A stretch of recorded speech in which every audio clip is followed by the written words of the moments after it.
Hello.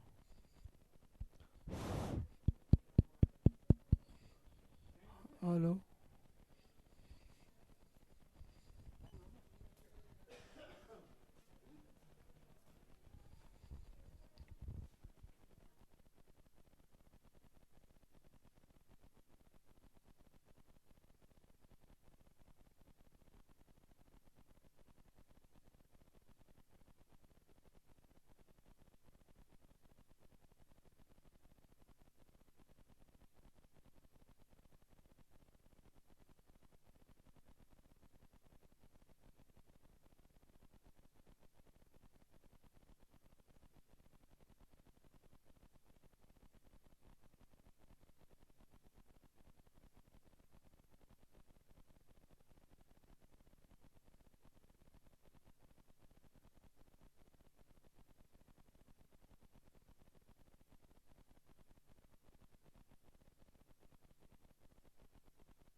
Hello. Hello.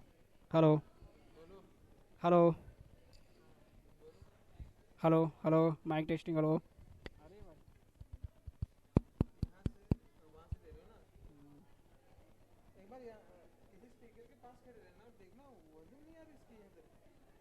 अंदर थोड़ी जाती है क्या बात कर तुम बात कर रहे हो ना जी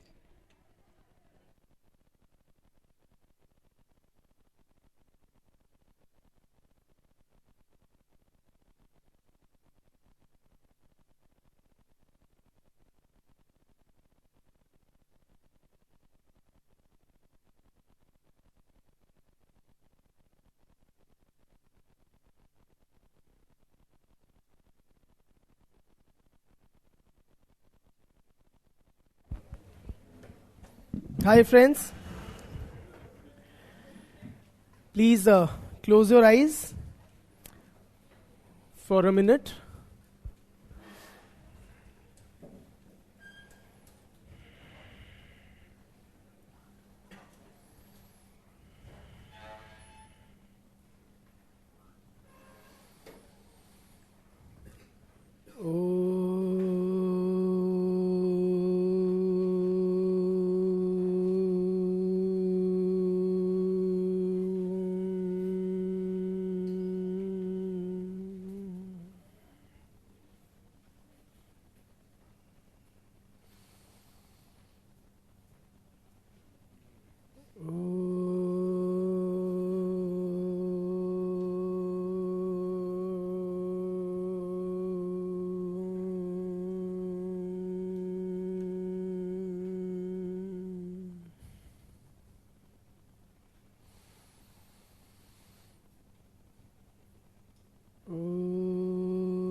Online students, please type yes that you are with me.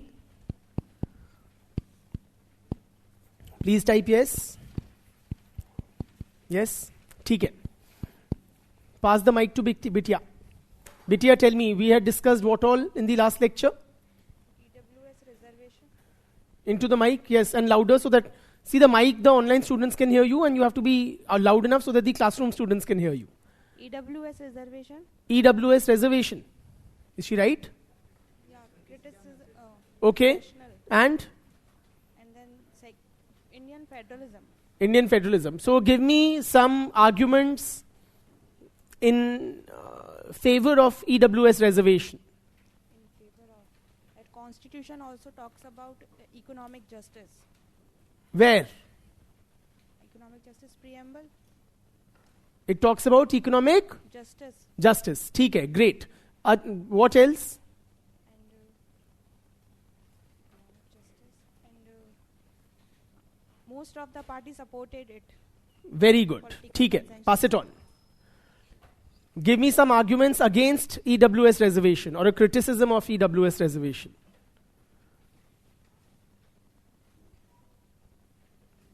I didn't revise sir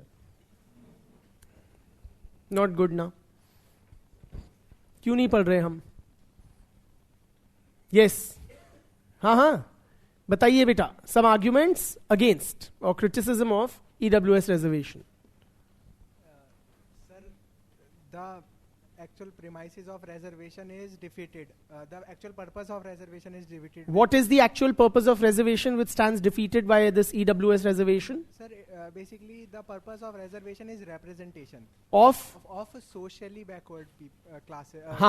of those sections of the society which have been historically denied participation. है ना? And the forward castes who are given reservation under EWS, they have not been deprived. Wonderful. Pass it to Bitya. हाँ, और बताइए. Sir, according to Yogendra Yadav, it's like a hoax because सबको मिलने का मतलब है किसी को नहीं मिलना. सबको मिलने का मतलब है किसी को नहीं मिलना, and the 8 lakh limit of EWS reservation is too high, so that it includes a huge chunk of the population. Also, it breached the 50% of the Supreme Court judgment. It breaches the 50% cap on total reservations. So, encouraging more compartmentalization of more people asking for it, basically. Basically, then there is no stopping reservation. Great. Pass it on. और क्या पढ़ा था हमने? Okay. Evolution. Before we move on to that, what is EWS?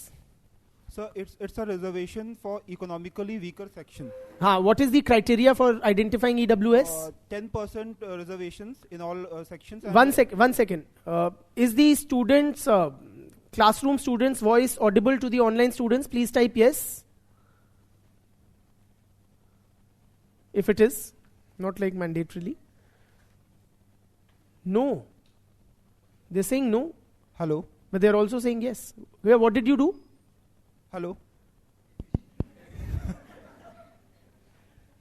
Am I audible? Some are saying no, some are saying yes. Some are saying it's perfect. Chaliye, let's take it at that. हाँ बताइए. Sir, EWS reservation policy says that 10% reservation for the economical weaker sections. And who are EWS? Who are economically weaker? Those whose family income is below 8 lakhs. Below 8 lakh family income. That's it. Yes. And some plot and also I'm not able to remind now. ठीक है, but very importantly, you missed out one core thing. If I am a scheduled caste person with 4 lakh annual income, other than scheduled caste, OBC and STs. Other than SC, ST, OBC. Very good. ठीक है, and some land and plot criteria which he is forgetting, which is okay. ठीक है. Pass it on. और क्या पढ़ा था हमने? Sir, evolution of political system in India. तो बताओ कहानी उसकी. Sir, the first one is Nehruvian period. Nehruvian. Sir ये 1947 से 1965 की पीरियड के बीच का है. Yes. इसमें हमारे पास पॉलिटिकल स्टॉलवार्ट्स थे बड़े बड़े और हाई पॉलिटिकल. इसको क्या बोलते थे इस फेज को? Congress phase. Congress. Sorry sir. पढ़िए. Pass it on. Sir golden period. ये आपने आम बात कर दी. Congress system phase. गर्दन क्या हिला रहे हो? Why was it called the Congress system phase, the first era? The first phase. It was dominated single party system. One of the reason was single party system. Single party system नहीं था. No, sir. Representation was mainly represented by the Congress party. Single party dominance system था. Yes, sir. फर्क है ना? Single party dominance system था जिसमें दो type की पार्टीज होती थी, नेमली. लेट बेटा टेल. आर यू बेटा? Please revise, bete. Pass it on. What were the two types of parties in the first phase or in the single party dominant system? Parties of pressure and parties of consensus. Very good. Parties of pressure and party of Consensus. consensus. Congress क्या थी? Consensus. Consensus. Great. Pass it on. Tell me about Indian federalism. What is federalism? पढ़ा होगा ना? हाँ. Devolution of power from center to the sub-nations. Devolution of power को क्या बोलते हैं? Decentralization. Federalism का क्या अर्थ है?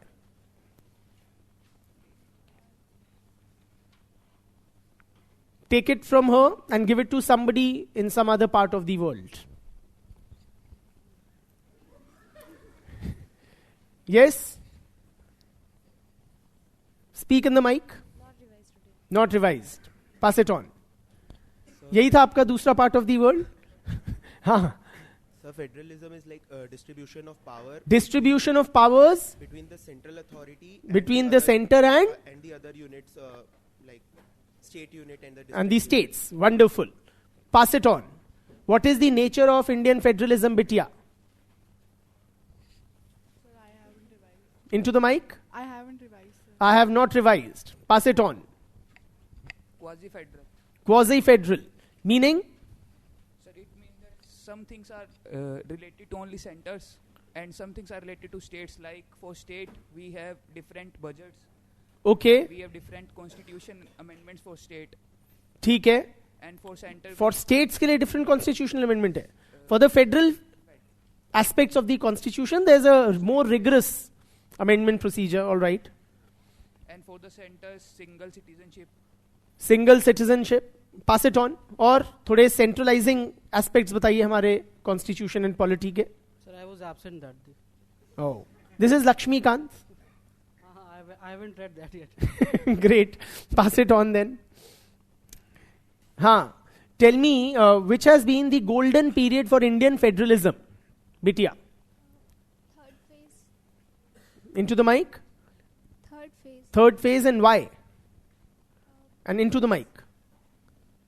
उस टाइम कोलिजन गवर्नमेंट स्टार्ट हो गया था. कोएलिशन कहाँ पे? सेंटर में.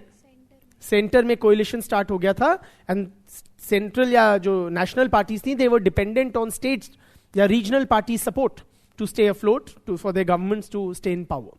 ठीक है. और एक जजमेंट आया था कौन सा?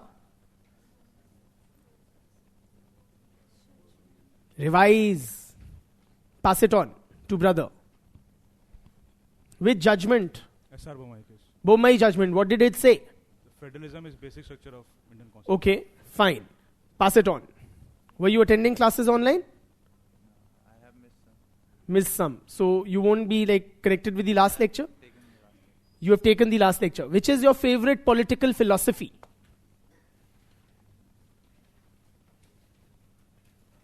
I haven't thought on it yet. Think now.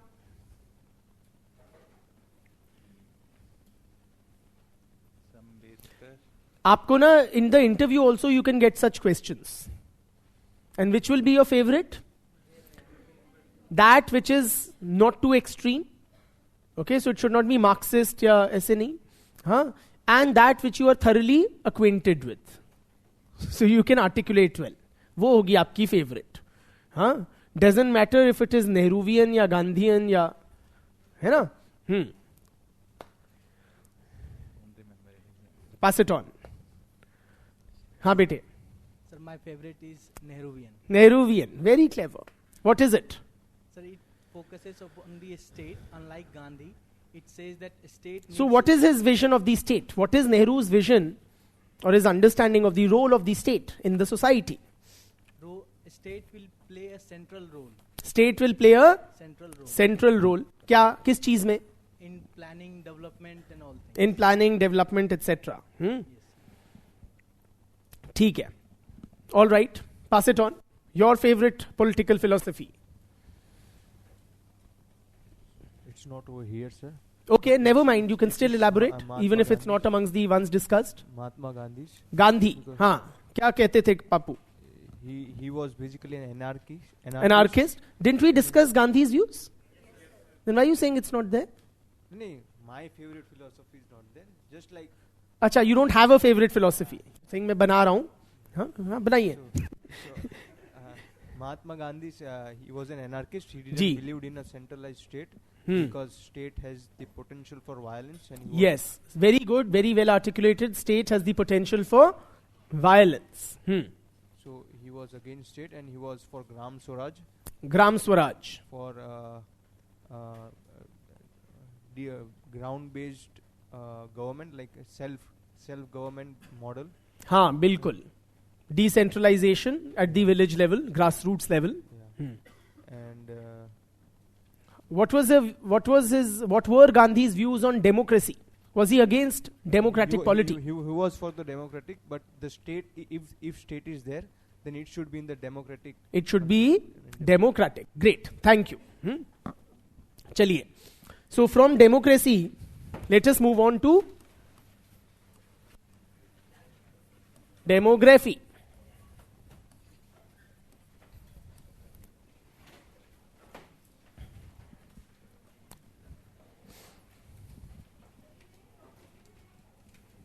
Sorry? It's a new topic. ठीक? What is demography? As we always do, we begin with Sandhi Vichhed. Demos means, we discussed demos plus cracy is democracy. What is demos? Okay, he's got a doubt. What a puncture.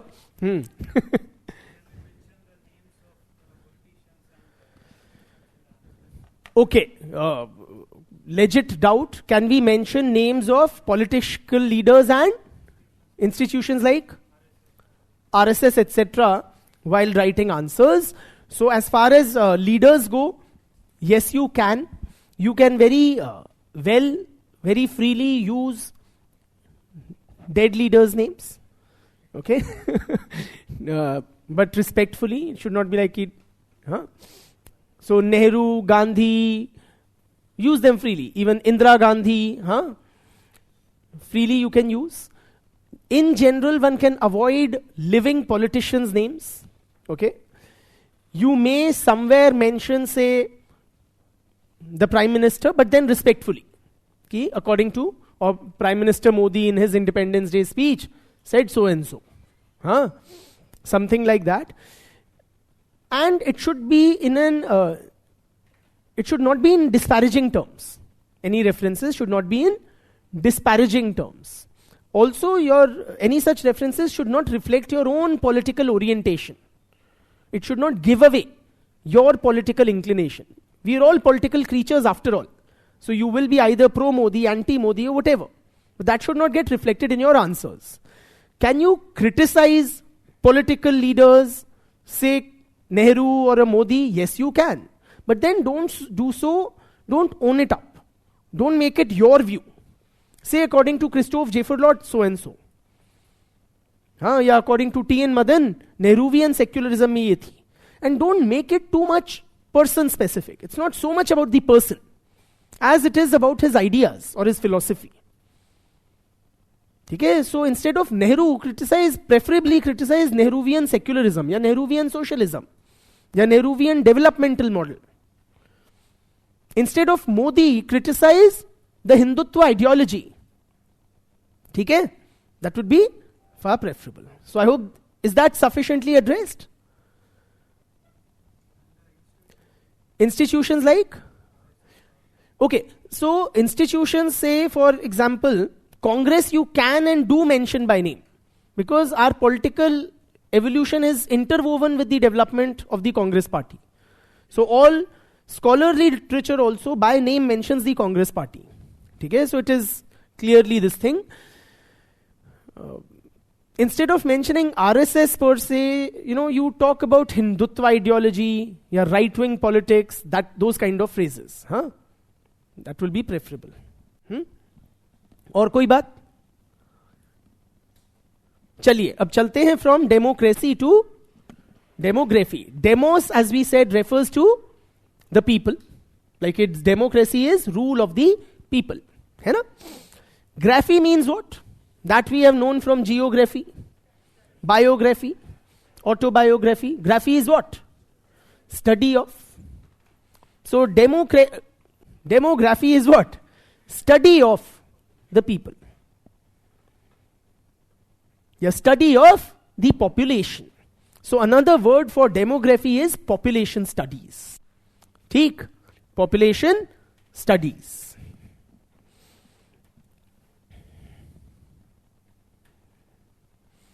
One of the online students is asking whether there was class yesterday or not. The answer is no, there was no class yesterday. It had been cancelled. Dhanyavad bhaiya.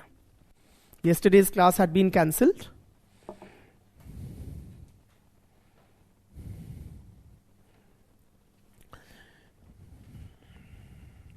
Now, one of the main sources for population studies or demographic studies is the census.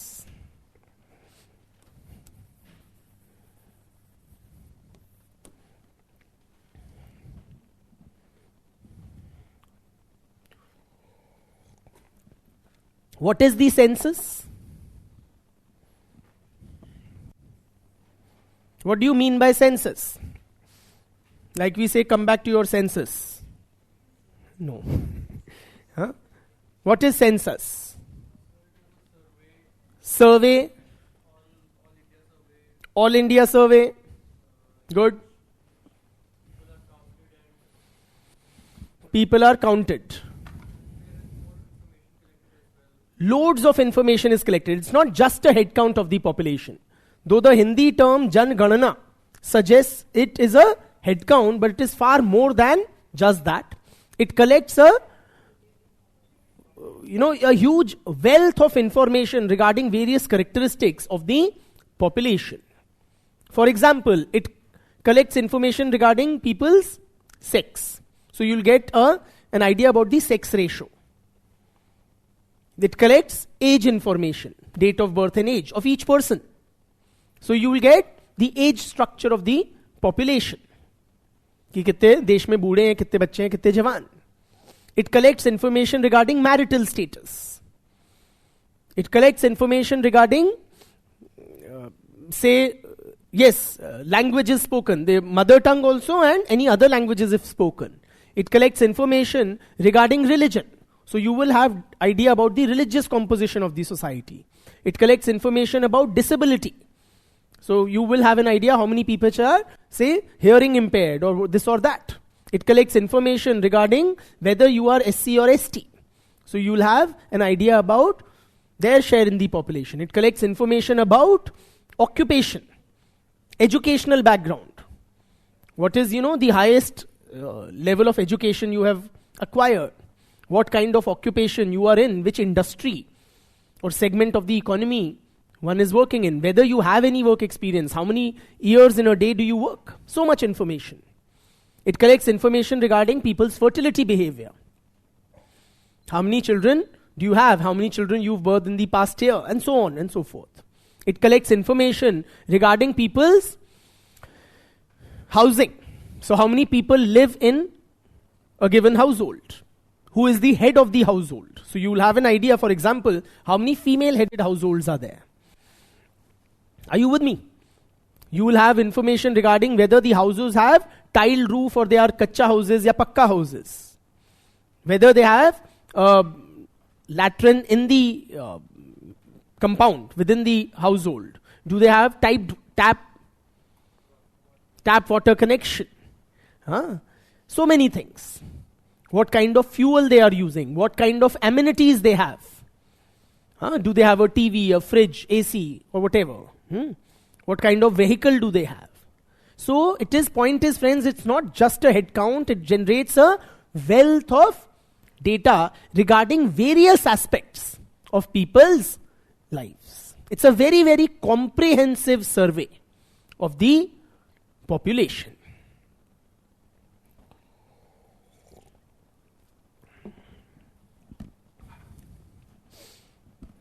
ठीक? I'll share this schedule, you'll have an idea in the Telegram channel with what all, you don't need to write all these, कि क्या क्या सब कुछ collect करते हैं, बहुत कुछ collect करते हैं. एक crucial चीज जो नहीं collect करते हैं, one aspect which is conspicuous by its absence, caste, है ना? And there's a lot of heat being generated nowadays regarding conducting a caste census. That's a different debate we'll have briefly. So कब से कर रहे हैं हम collect data regarding the various characteristics of the population? Since 1872, 71, 1972, 1872, colonial period, best. Since our civilizational bachpan. And honestly, I'm not making it up. Okay? It's mentioned in the census report itself that this aspect regarding collecting information about the population in detail finds mention in the Arthashastra of the ancient period. Kautilya's Arthashastra में, medieval period में, N.A. Akbari में इसका जिक्र है.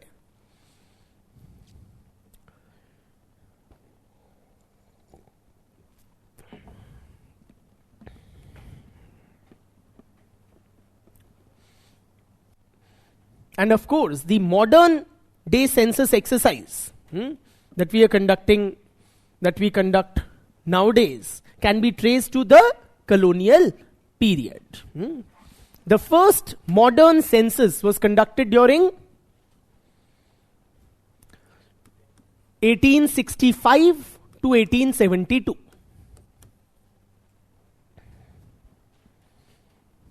That was the first modern census that was conducted. This was a non-synchronous census. Non-synchronous census.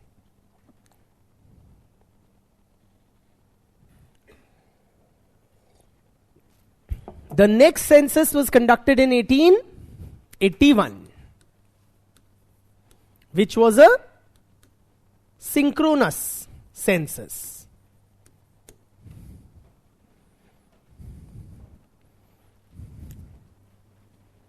What's the difference? Non-synchronous census means simply that the census was not conducted at the same time throughout the country. That is what is non-synchronous. For example, if data is being collected from the population of Delhi, hypothetically, in 1866, it is being collected in Bombay province in 1868. It is being collected in Uttar, United Provinces in 1871. At different points of time in different parts of the country, data is collected by the census enumerators. 1881 mein, it was a synchronous census, meaning about the same time, data is collected from throughout the country. Which is better? Synchronous या non-synchronous? क्यों synchronous?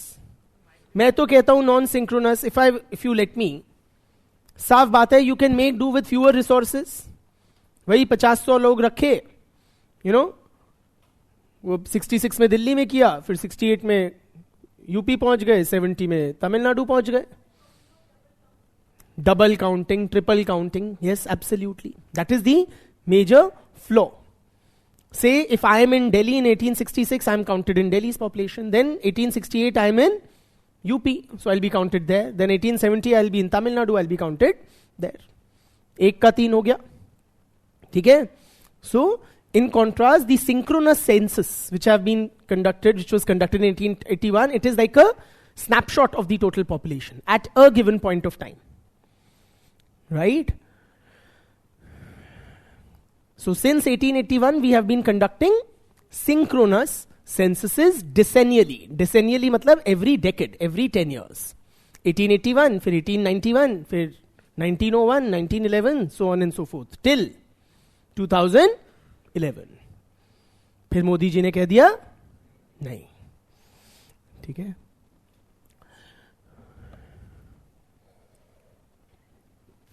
So since 1881, we have been conducting synchronous decennial censuses. Decennial matlab every 10 years. Decade शब्द से.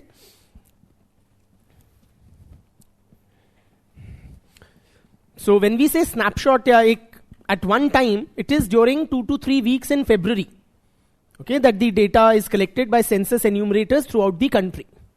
And then the population is estimated for the 1st of March of the census year. ठीक है? This is what is done. 2 to 3 weeks of February throughout the country. I think starting from the 2nd week till the end of February, near about that time. Throughout the country, the census enumerators collect information. Of course, there's a lot of background work which goes into it. For example, you will give numbers to houses and a lot of prior work goes into it, but the actual data collection is then done during those 3 weeks.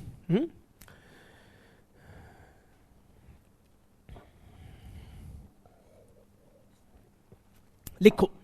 According to V.M. Dandekar,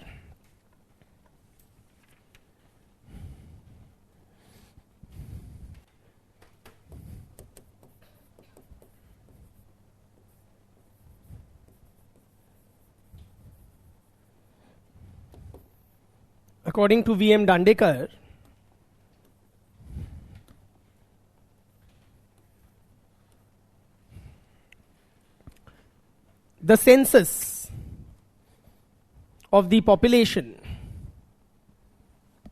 is the total process of collecting. But it's not just collecting data, of collecting, compiling, evaluating. Does it end with evaluation? Analyzing and publishing. क्या? Demographic, economic and social data pertaining at a specific time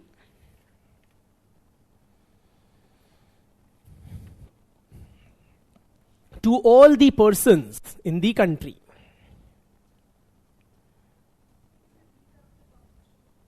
Publishing demographic, economic and social data pertaining at a specific time to all the persons in the country. ठीक? So clearly, friends, the census is a very mammoth exercise. A lot of resources need to be mobilized. A lot of government machinery is dedicated to collecting information from each and every member of our society. From this very large population, we are collecting data about, on various parameters, about each and every person. So you can understand the magnitude of the exercise. A lot of money is spent. It's a costly affair. Should we be doing it at all? क्या ही करोगे इतने data का? And we should not doubt the wisdom of Modi ji. I suspect he has saved us a lot of money. Yes or no? Maybe we can do away with censuses. या नहीं? क्या करोगे data का? Yes. What good is this data that you collect by spending huge amounts of money? जनता का पैसा है, जनता गरीब है. Helps in better policy making. Imagine yourself as a policy maker, okay, as a high level bureaucrat. What use will you make of the census data or how? Practically बताओ, किस चीज के लेके इस्तेमाल कर सकते हो? सही कह रहे हो?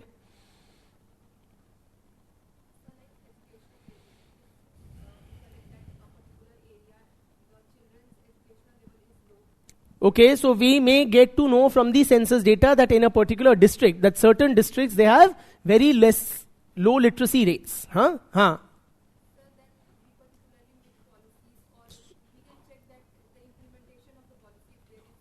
So we can, look at what is the loopholes in policy implementation. Why people there particularly are less literate than in other parts of the country or in the neighboring districts. Good. और क्या करोगे? Policy making में काम आएगा?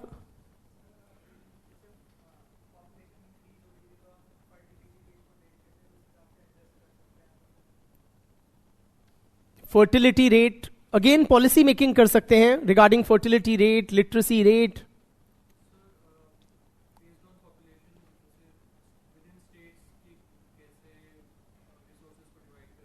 Resource allocation, absolutely friends.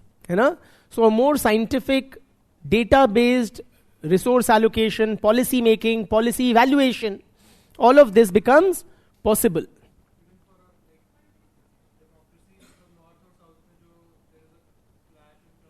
Which is reflected in the recent elections also.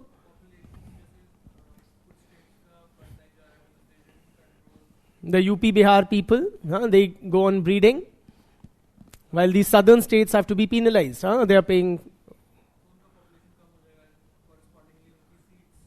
correspondingly, yes, वो delimitation exercise जब भी वो unfreeze होगी, जो अभी होनी है. So the पढ़ा लिखा south will be penalized for, more पढ़ा लिखा reproductive behavior.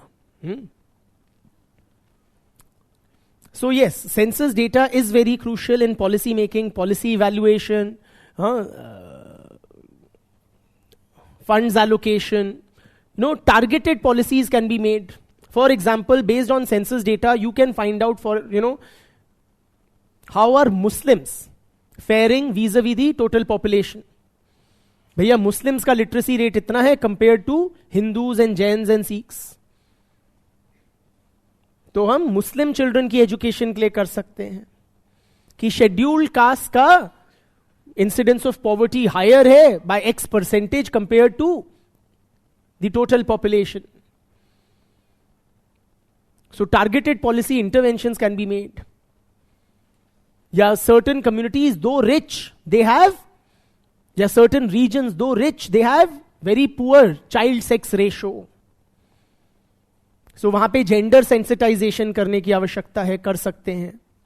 जैसे कि हरियाणा में हमने किया कि बेटी बचाओ बेटी पढ़ाओ. हाँ, देश भर में किया with a particular focus on Haryana. हाँ,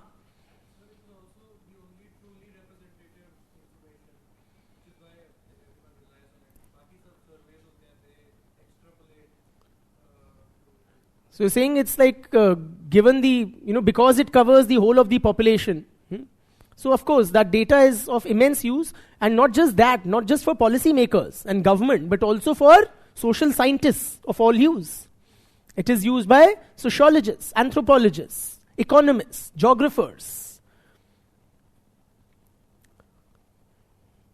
तो हमारी भी रोटियां सिकती हैं सेंसस डेटा पे. सिविल सोसाइटी ऑर्गेनाइजेशंस, उनके काम आता है. वो ढूंढते हैं समाज में कौन सा वंचित वर्ग है ना.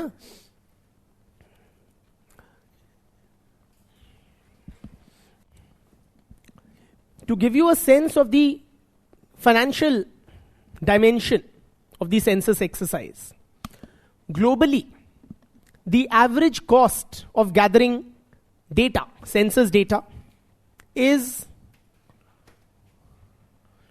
4.6 US dollars per person.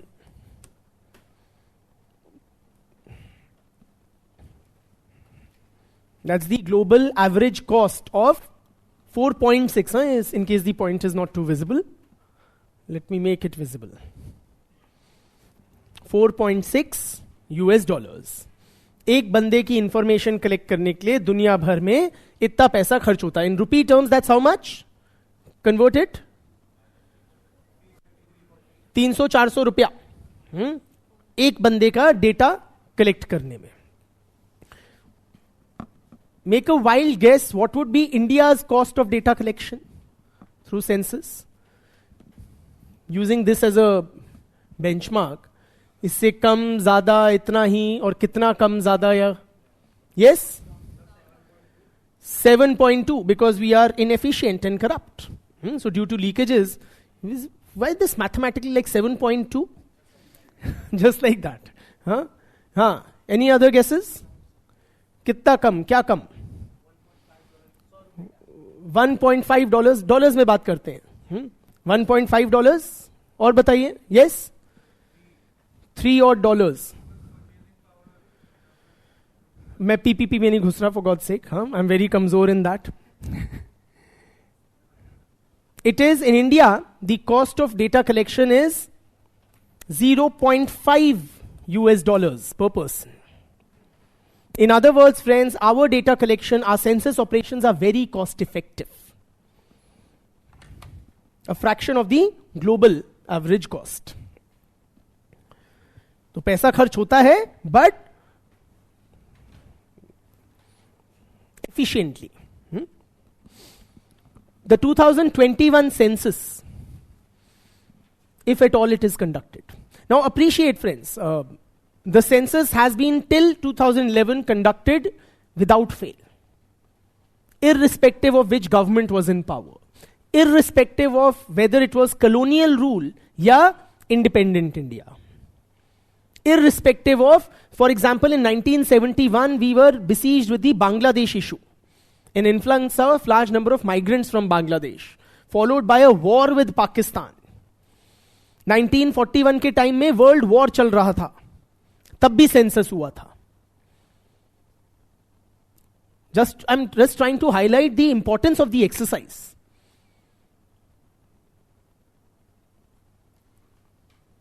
It has been conducted continuously. Sometimes, admittedly, the census was, quickened and simplified. For example, 1941. Because of the war situation, it was more, overall data that was gathered, not the barik data. But it was conducted nonetheless. Theek? Till Modi ji. Now, why the census operations have been not conducted now? So yes, so one, of course, factor has been the pandemic, but that is also now past. Uske baad जीवन नहीं रुका, elections नहीं रुके, governance नहीं रुका, है ना? But yes, the COVID was one of the immediate reasons. Nevertheless, the government has not said that it will not be conducted. It is to be conducted, only it's a matter of when. And whenever it is conducted, the 2021 census will be India's first digitalized census. First digitalized census.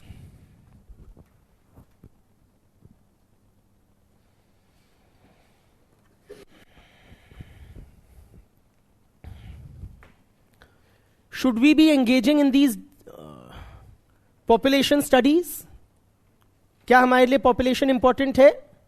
क्यों? क्योंकि हमारे पास दुनिया की सबसे ज्यादा population है. Congratulations are in order in 2023. India surpassed China. In mid of 2023, we have surpassed China to become the world's most populous country. So if you look at the distribution of population globally,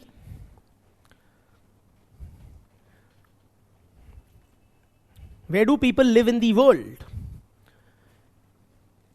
India, of course, is the most populous country. What is our population? About 1.4 billion people is India's population. China's is near about same, fraction less would be China's. Near about 1.4 billion is China's. Followed by which? Absolutely, it is the US. US is the third most populous country in the world. ठीक है, हम लोग सोचते हैं कि अमीर लोग हैं, पढ़े लिखे लोग हैं, तो कम बच्चे करते होंगे. But US is the world's third most populous country, followed by, now that will be a good thing if you can guess. Sorry? Not Brazil, Indonesia. I was very surprised when I got to know that. I used to think Indonesia is like Japan. छोटा सा island nation, पतला सा, pancreas type का पड़ा हुआ. But it is the world's fourth most populous country. Followed by? No, not Brazil. Not Brazil. Not Bangladesh. Come on. Pakistan. Bilkul, Pakistan. Followed by?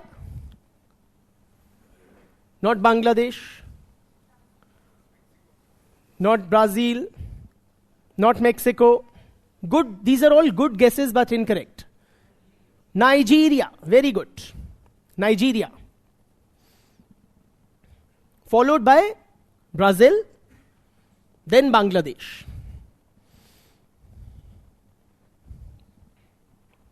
Then Russia. Then Mexico. That's the top 10 most populous countries in the world. Okay? See, Bangladesh ranks low possibly also because a lot of them are here. ठीक है? नहीं, गलत बात, ऐसे नहीं बोलते neighbours को.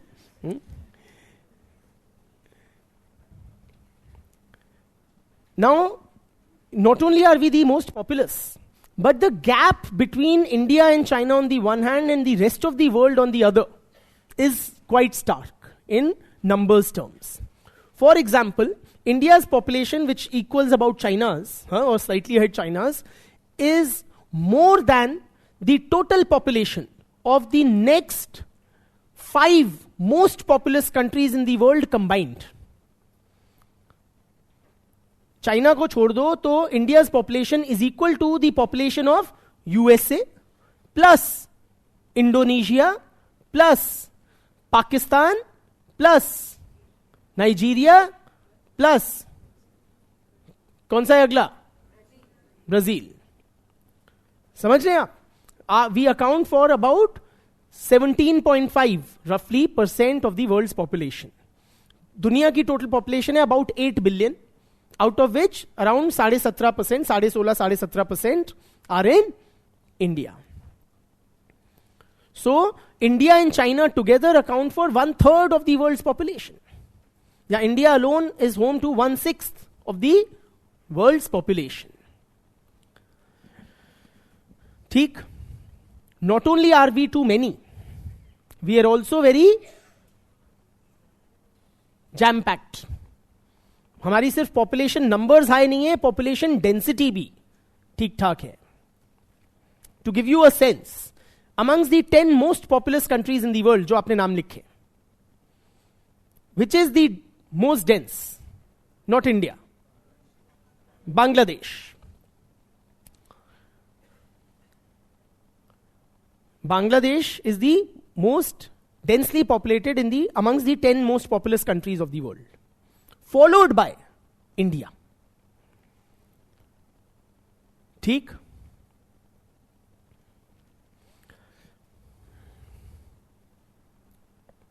To give you a sense, friends, USA has about 4.5% of the world's population. USA has 4 to 4.5% of the world's population, which it supports on 7.2% of the world's surface area.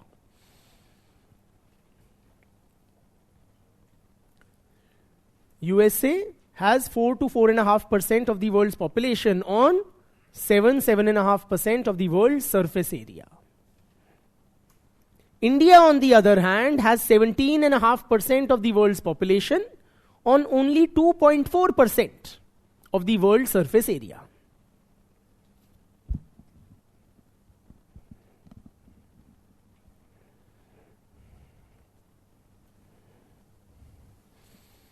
I'm being asked what is the position of Bangladesh in population. Globally, it ranks at number 8. 8 na?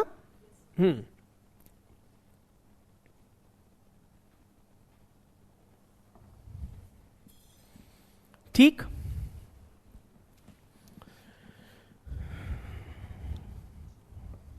So, we clearly have a large population and a fairly high population density as well.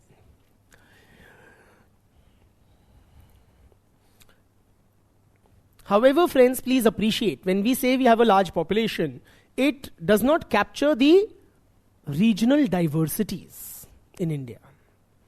This large population is not evenly distributed through our territory.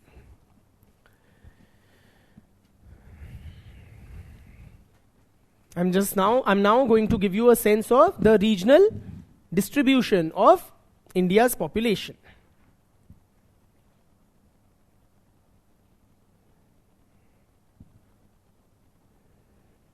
Which is the most populous state?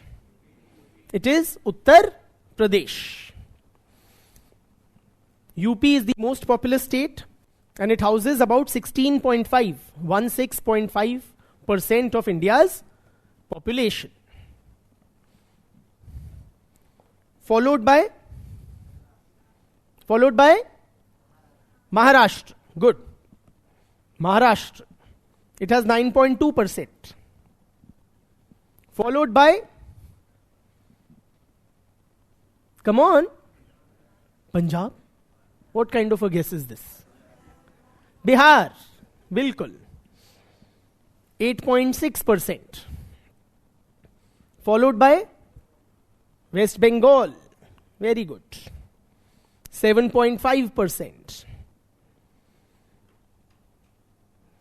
ठीक है, ऐसे कर करके खूब सारी हैं. Maharashtra is 9.2%. And the least populous amongst the states and union territories? Lakshadweep. Very good. Lakshadweep it is. It has a population of 65,000 odd people. It's like सारे Parsis को वहां जाके बसा दिया. It's so unfair. But which accounts for about 0.005% of India's population. 0.005%. And the least populous state, this is a UT, is which? Sikkim ya Goa? Sikkim. Good. Sikkim. Sikkim has 0.05% of India's population.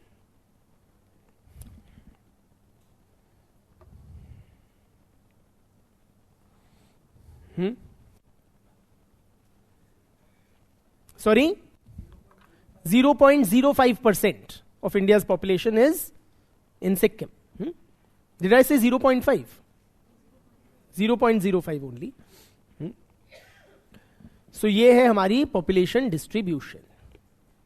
हम इतने ज्यादा क्यों हैं? Are we breeding like rabbits?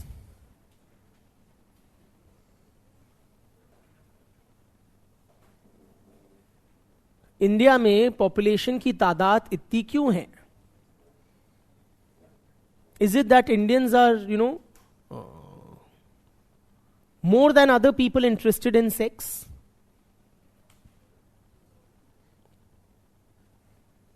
Many of the boys are looking inward and thinking, हाँ मैं तो हूँ. But is that a youth thing, possibly across nationalities and cultures, or are we too,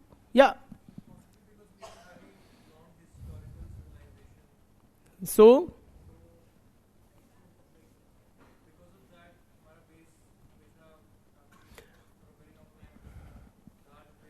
we have a large population base, he's saying. Great. Yes?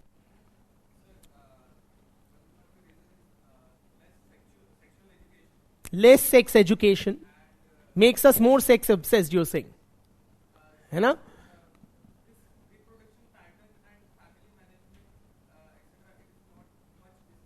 Family planning is not much discussed. ठीक है.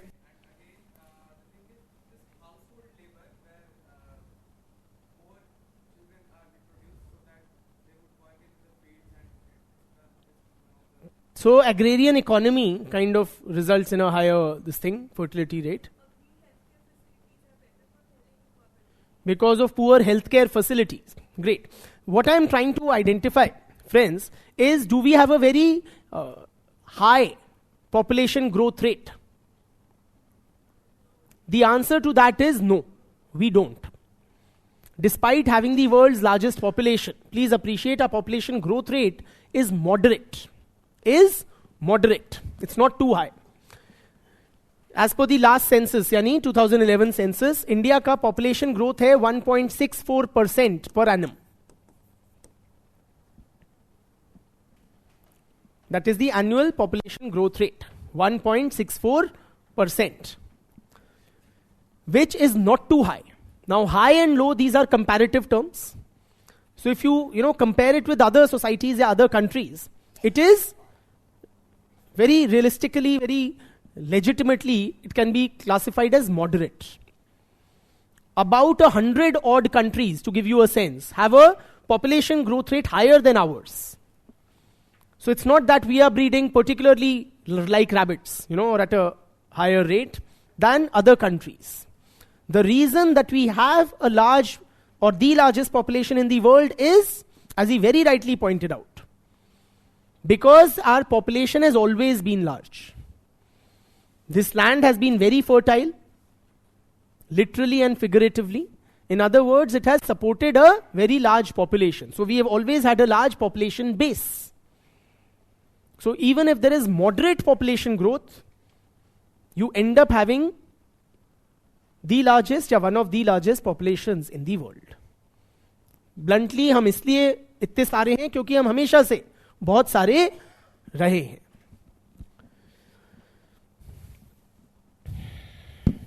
I'll share some data with you to give you a sense of how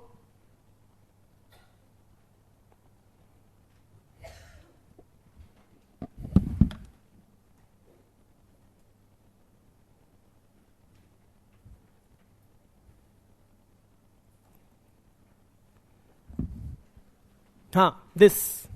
Can you see it? You do not need to note it down. Okay? Do not need to note it down.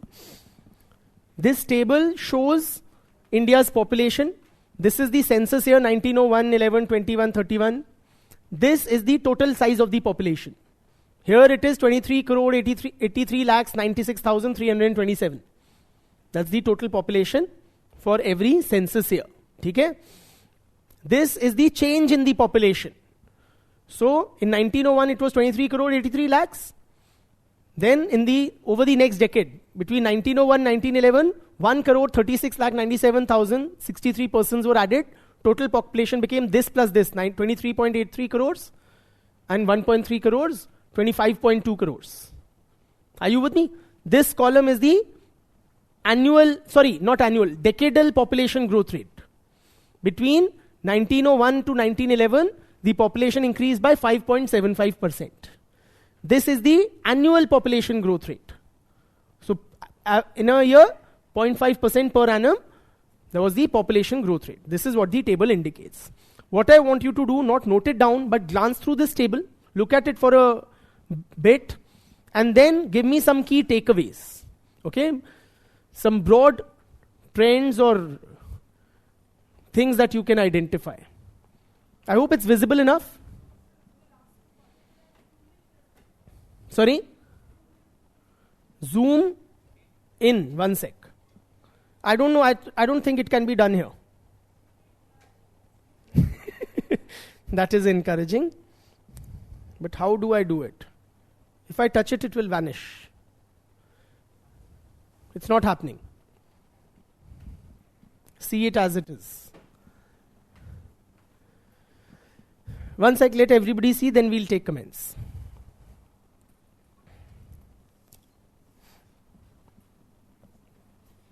Do you want me to move this thing?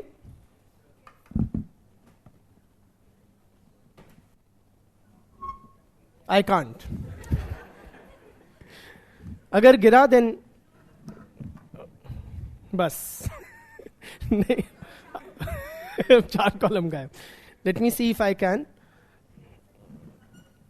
हाँ ये पकड़ लो, है ना, ये चीजें महंगी होती हैं.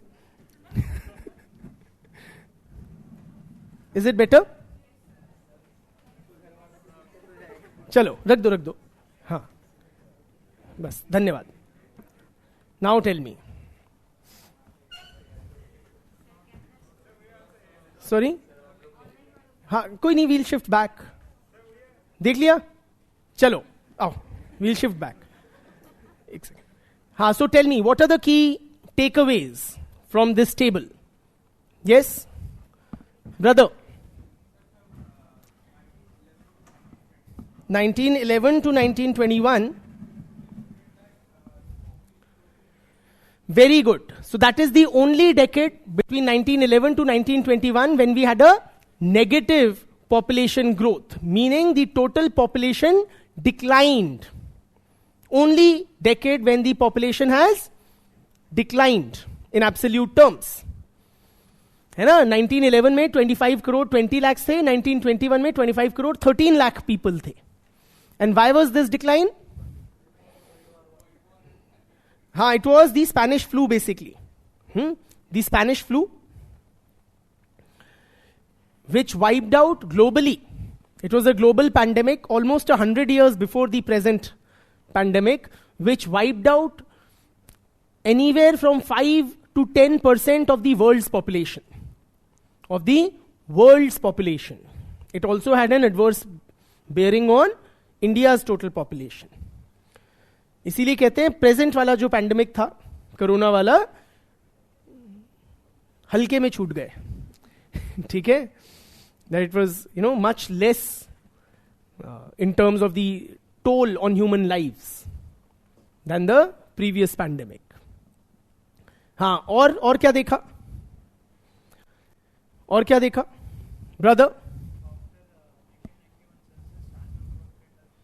After? Annual growth rate has decreased after 1991. Is that correct? It started declining before that. See, I'll tell you. You don't have to remember the whole table, just the key takeaways, which are as follows. This is what you'll be noting down. One is the negative growth rate only in one decade, 1911 to 1921, largely on account of the Spanish flu.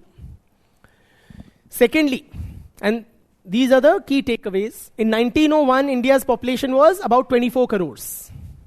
In 1901, our population was about 24 crores. Theek? In 1951, it was about 36 crores. 51 is important. A, because it's the middle of the century. B, because it coincided with independence. So we can identify some trends before and after independence. Right? And in 2001, it became 102 crores. 102 crores. In 2001, the total population was 102 crores. Last census, of course, it was 121 crores. Even if you can't see, take my word for it. In 2001, 102 crores. In 2011, 121 crores.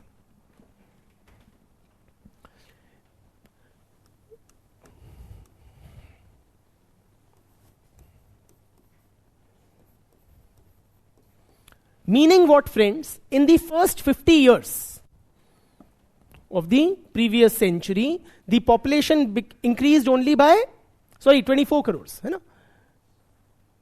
Only by 50%. From 24 to 36. 12 crore ka addition hua, which is 50% on the base of 24 crores. And in the next 50 years, it has almost tripled. Almost tripled. In other words, friends, जो major हमारा population increase हुआ है, कब हुआ है? After independence.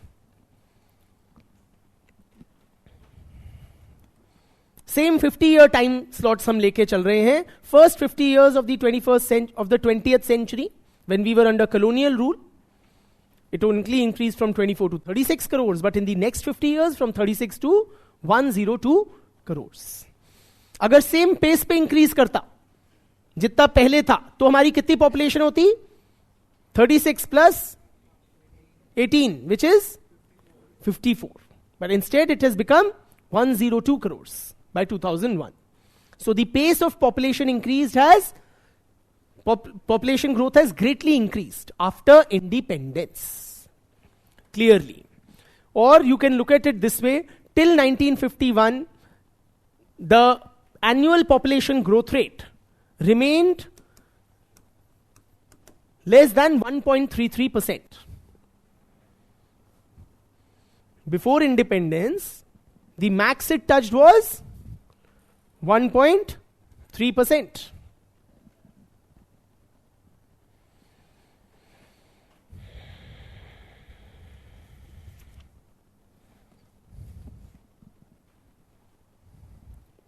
After independence, it has remained substantially higher throughout than 1.33%.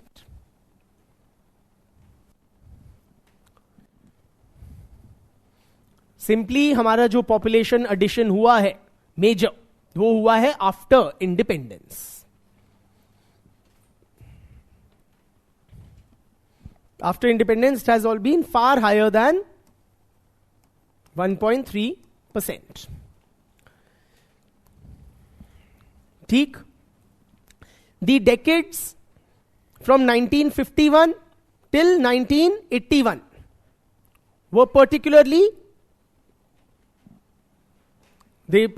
witnessed a high population growth rate. 1951 से 81 का period particularly high growth rate witness करता है.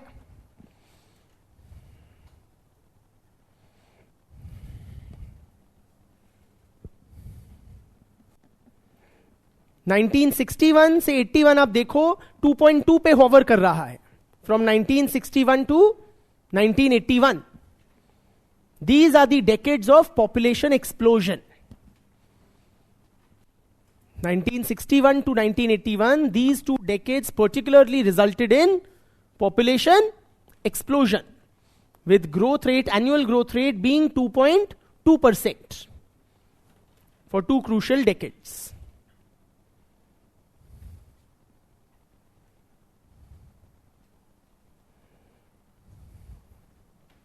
ठीक? These 2 decades were very, very crucial in adding to our numbers. Since 1981, what do we see? What do we see? A declining trend.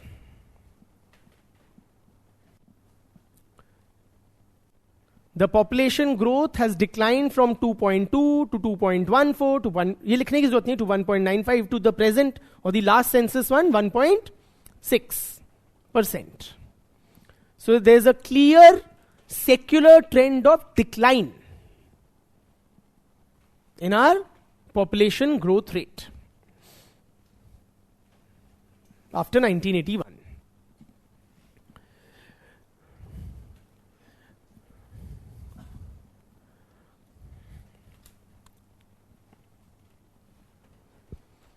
Please appreciate, a declining population growth rate does not mean a declining population. Population continues to increase even during these years of declining population growth rate. Even after 1981, population increased from 68 crores to 84 crores to 102 to 121 crores. So when we say population growth rate is declining, it means, what does it mean? Sorry? The pace of increase of population has reduced. So population continues to grow but at a slower pace. Okay? So population is not declining the way it did in 1911-21. That was the only negative growth. Negative growth means total population declines. But a declining population growth rate means population continues to increase, though at a slower pace. ठीक? This is what has been happening. ठीक?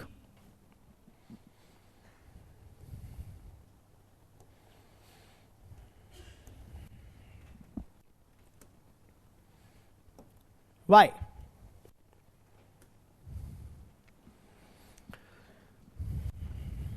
What explains our growing population? Brother? Yeah.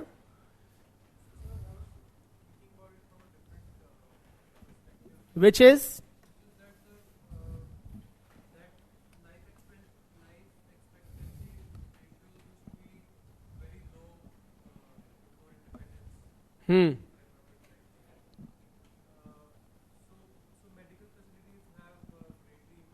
Great. Medical facilities have vastly improved after independence. One of the many factors. How does education affect your population, this thing? Size? Okay.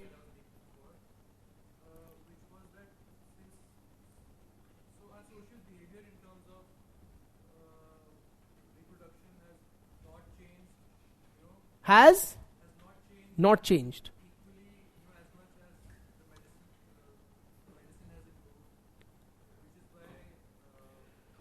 Great. Well taken. Point well taken, though not. A lot of our friends here may not be able to grasp because it was not very well articulated, very frankly, but it's a legit point. We've achieved food security. That goes a long way. Absolutely. Bilkul. We'll try to analyze our population growth using various theoretical models. Starting with one of the most famous demographic theories. Bilkul, Malthus. Have you studied Malthus already in maybe human geography or anywhere? Then I'll skip. No? Okay. So Malthusian theory was given by, make a guess, Thomas Malthus. Now this gentleman,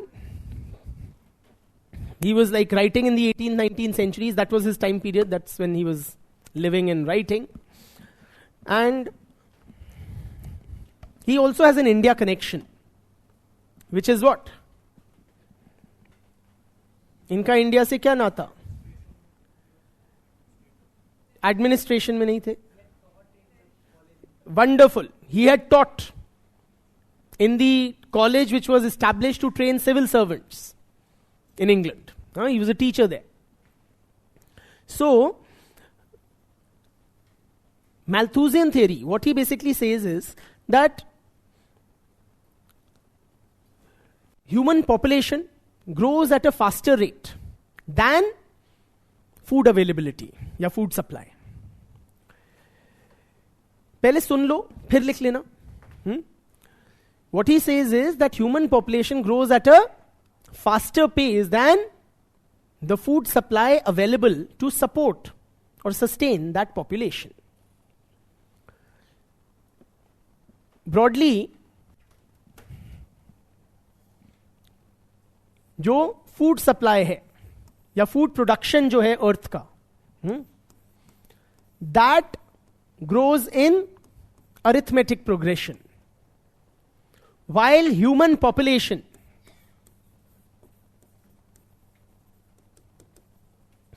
grows in geometric progression.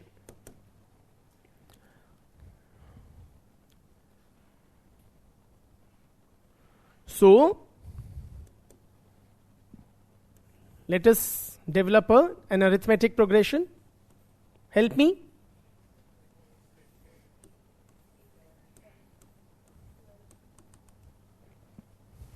And geometric progression.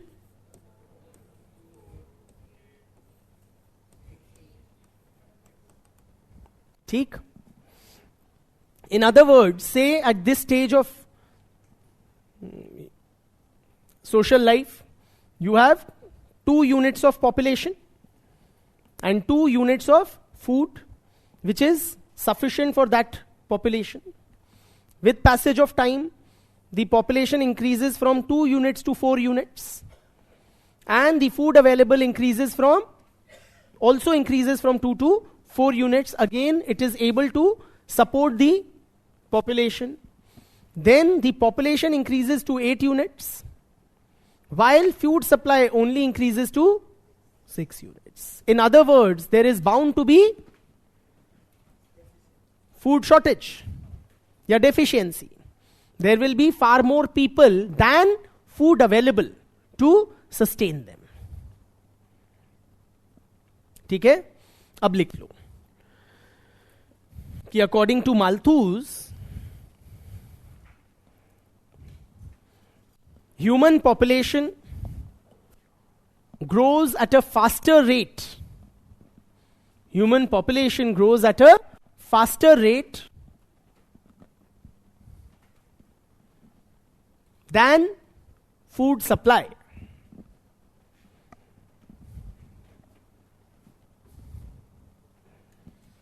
Resulting in food scarcity. Resulting in food scarcity. ठीक है? So, there is an imbalance which is created between the human population and the food availability. To address this imbalance or to restore the balance between the food supply and human population, there are 2 types of mechanisms which are at play.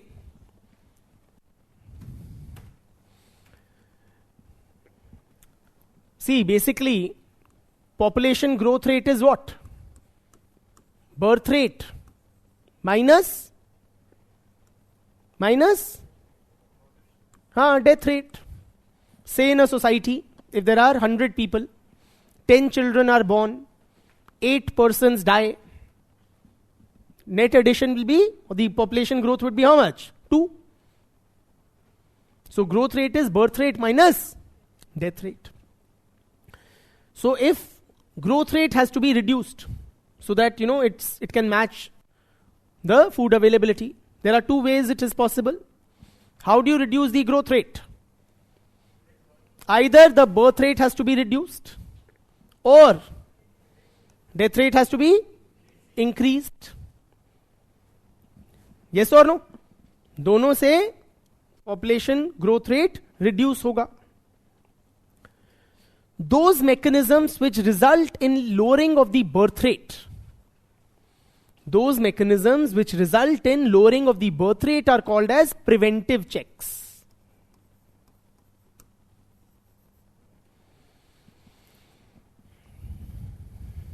Those measures which result in a decline in birth rate are positive checks. And those which result in increase in death rate are called positive checks. I'm saying those mechanisms or ways, those checks which result in lowering of birth rate are called preventive checks. Those which result in increase in death rate are called positive checks. Did I wrongly say something? Huh? This is the final thing. Discard everything else as slip of tongue. I've written correctly. Those measures which result in reduction of the birth rate are preventive checks. Yahi hua hoga. And those which result in the increase of death rate are positive checks. ठीक? So preventive checks क्या हुए? How can you lower, or what results in lowering of the birth rate? Contraceptive usage. Sex education से वही contraceptive usage वगैरह होगा ना. या increase in the age of marriage. Celibacy. Malthus was particularly fond of celibacy. Celibacy मतलब ब्रह्मचर्य. Not people not having sex. ठीक है? ये सारे क्या हैं? Preventive checks which result in lowering of the birth rate. How can we have a higher death rate? Natural disasters, wars, famines, epidemics, outbreak of plague. Plague बहुत चलता था उस टाइम में. या इस टाइप के पैंडेमिक्स, स्पेनिश फ्लू टाइप के, हमारे कोरोना जैसे. These are positive checks which result in increase of death rate. ठीक? एक सेंटेंस लिखिए. According to Malthus, the power of the population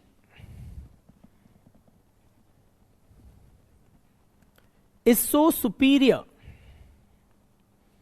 The power of the population is so superior to the power of the earth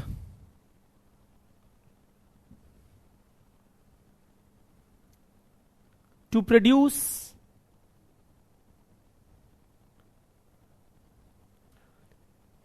subsistence for man. Subsistence matlab food, to sustain.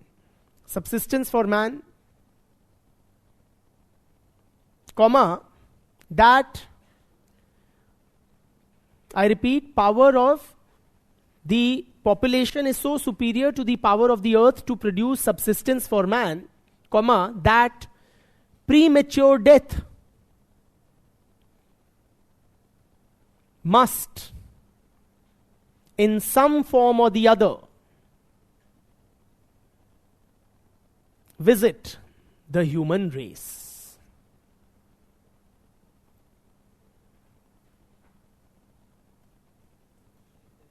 Human race.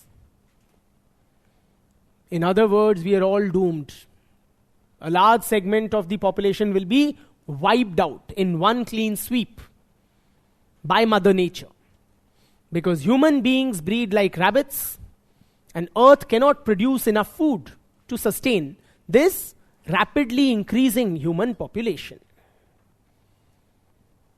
तो यमराज आएंगे और सैकड़ों को अपने संग लेके चले जाएंगे. ये थी मैल्थूस की थ्योरी ऑफ पॉपुलेशन. कैसी लगी? इफ अच्छी वाई अच्छी, इफ बुरी वाई बुरी. What do you make of his theory?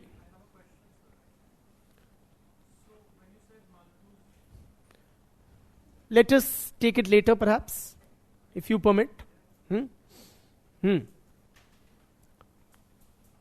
Yes, what do you make of his theory?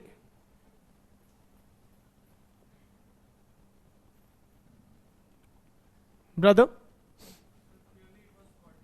Faulty. Why? Very good. Today, food production is not a problem.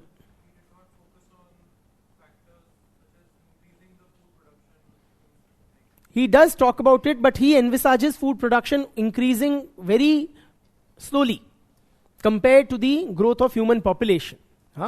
Absolutely, he could not foresee, for instance, the immense strides in food production, technology which have been made, what we call the Green Revolution. It happened not just in India, but across the globe. See, in Malthus's own times, famines, droughts, large-scale pandemics, wiping out plagues, etc., wiping out large chunks of the population, that was quite common. So his theory seemed to ring true. But today, a lot of these things are, of the past. In independent India, for instance, we have not known a large-scale famine. Yes or no? We today produce sufficient food grains. You do have hunger, no doubt, but that is more due to improper distribution rather than availability. In other words, friends, thanks to technological progress, food production technology, due to strides in food production technology, the quantum of food being produced is sufficient for the growing human population, which Malthus did not or could not envisage. Simply, his theory therefore seems outdated.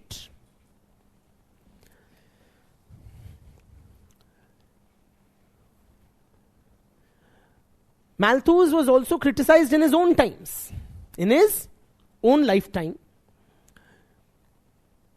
Sometimes very, he was like very viciously attacked. For example, there was this very renowned poet Shelley, if you've heard, English poet Shelley. He criticized Malthus, Shelley.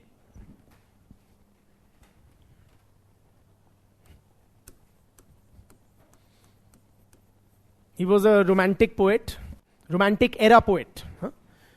प्यार वाला romantic नहीं. Shelley criticized Malthus as, and I quote, a priest. कहाँ लिखूं? As a eunuch and a tyrant.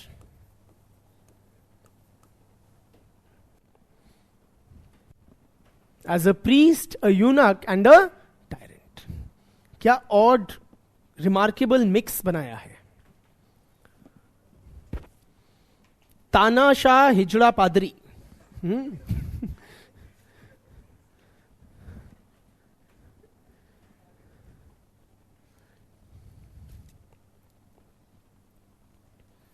Karl Marx criticized Malthus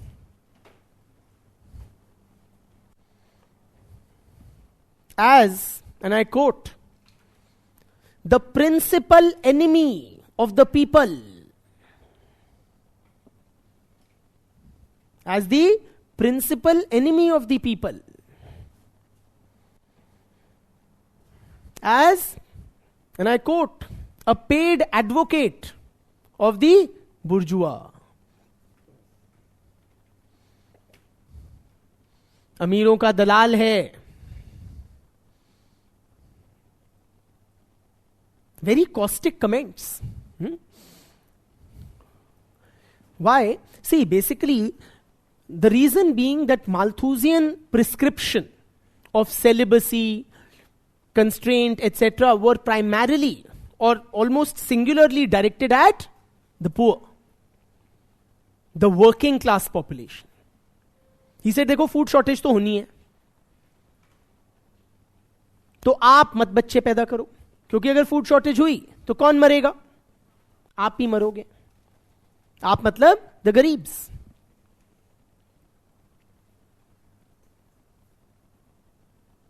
His advocacy of celibacy stemmed from a very Christian, he was actually a priest actually, and it stemmed from a very Christian abhorrence for sex or viewing sex as sinful.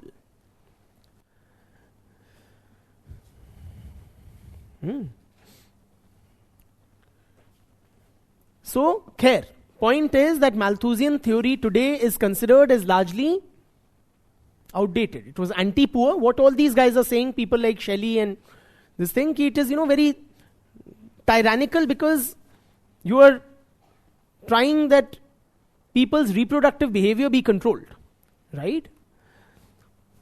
Not only is it anti-poor and tyrannical, it is also today widely considered as outdated.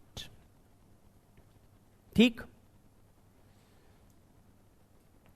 So let us move on to another theory. You want your break now? To low. Short break.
The staff from outside, please. Please settle down. I'm being asked to repeat the quotation from Karl Marx. He called Malthus the principal enemy of the people, or a paid agent of the bourgeois.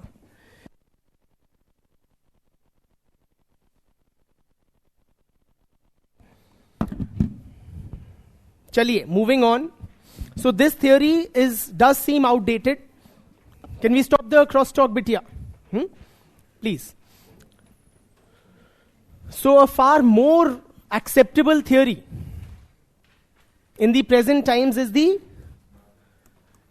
demographic transition theory. Demographic transition theory of population growth.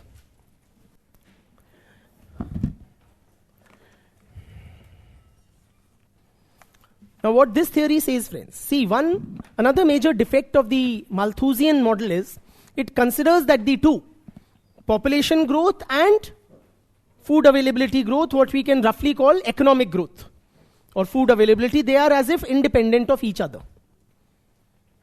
That population grows independently at a faster rate, human population, than food availability or economic growth. But are the two related to each other?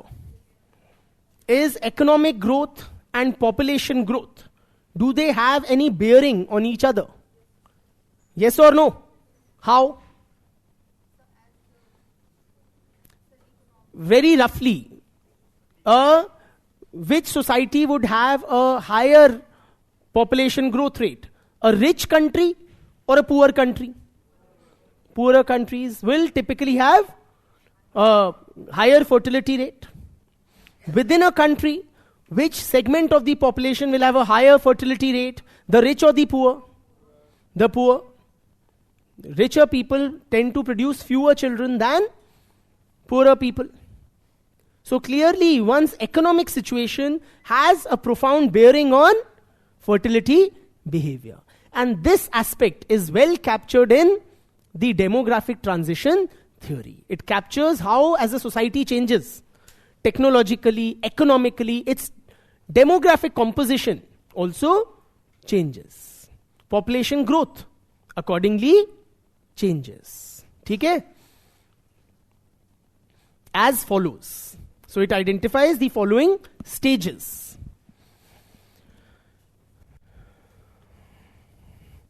This theory has been given by people like Frank Notstein,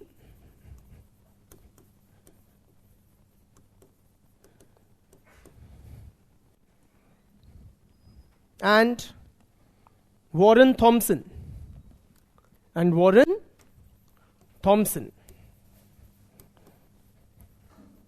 They have developed this demographic transition model या theory. So a society passes through the following stages. First stage is pre-industrial stage. Pre-industrial society, that's the first stage. In this stage, may I? In the pre-industrial stage, the level of technology is advanced or basic? Basic technology. So economic output is high or low? Low. In this kind of society, birth rate is high or low? High or low? High.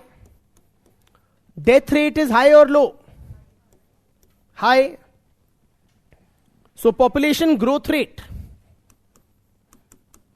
is high or low? बोलो ना. हाँ, low. Low population growth rate because a high birth rate is cancelled out by a high death rate. So the growth rate of the population is low. In other words, it's a small, stable population. Okay? Either, it's growing at a modest rate or no, it is not growing. It's a small and stable population. Second stage, early industrialization. Second stage is that of early industrialization.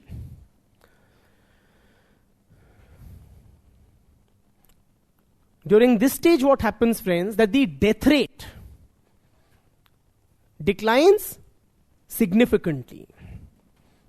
Death rate declines significantly in the second stage of early industrialization.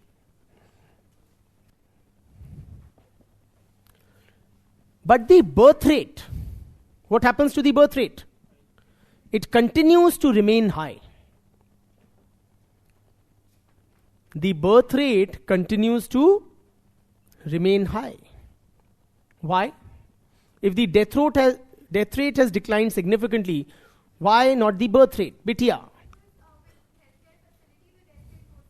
With better healthcare facilities, the death rate declines. Better food availability also, death rate declines. And but with better medical, innovations, vaccines, वगैरह, the death rate declines. But very good. People's reproductive behavior is much slower to change.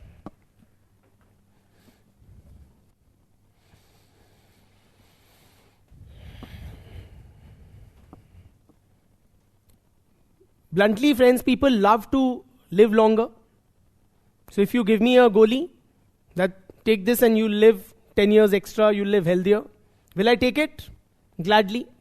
But if you give me a goli, you take this and you will not be able to reproduce, will I take it? No. Even if I have 2 children, will I take it? No. Yes or no? People are very hesitant to limit their reproductive capacities. Yes or no? So, death rate declines significantly, but the birth rate doesn't. It remains high. So what happens to the population growth rate? It increases to a very high level. It becomes very high. Population growth rate becomes high, leading to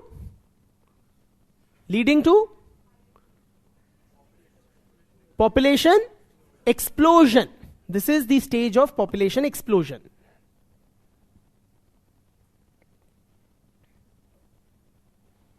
ठीक, next stage चलते हैं.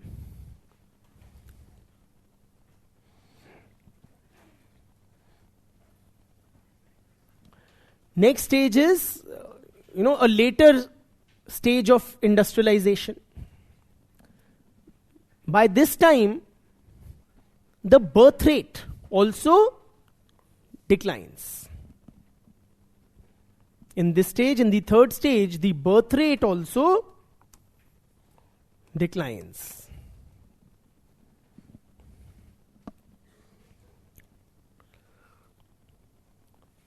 Why does the birth rate now decline? If earlier you were not willing to change your reproductive behavior, what's changed?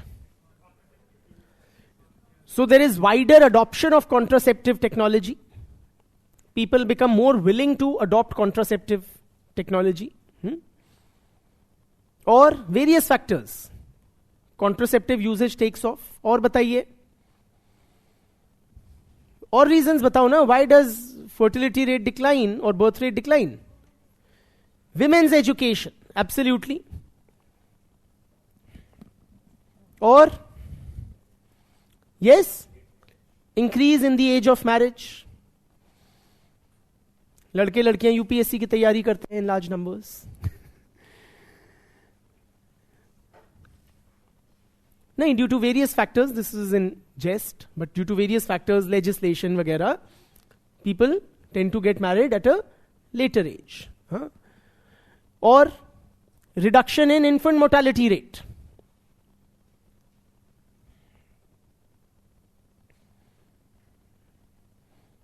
Simply, till the second stage, people tend to reproduce more. Why? As an insurance against mishap. कि भैया, because infant mortality rates are high, So people have this thinking that if I reproduce say 5-6 children, 3-4 will survive. है ना? उसकी वजह से in the second stage it remains high birth rate. But now people begin to realize that even if I reproduce 2 children, they are quite likely to survive. So people have gone past that stage. Okay? So as due to decline in infant mortality, also birth rate declines. Due to increased material aspirations.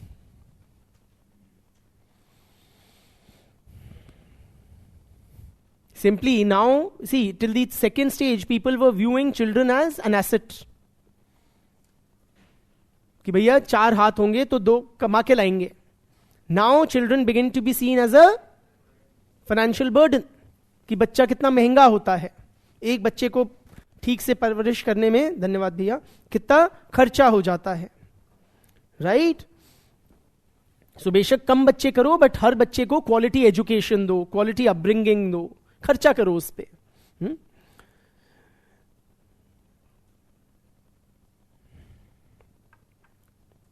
और awareness programs by the government.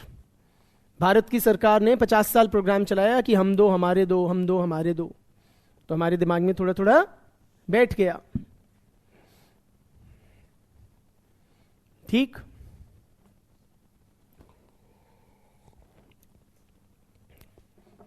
So death rate was already low. Now birth rate has also declined. What happens to the population growth rate? So it declines. So population growth rate declines. In other words, population growth slows down. Slows down.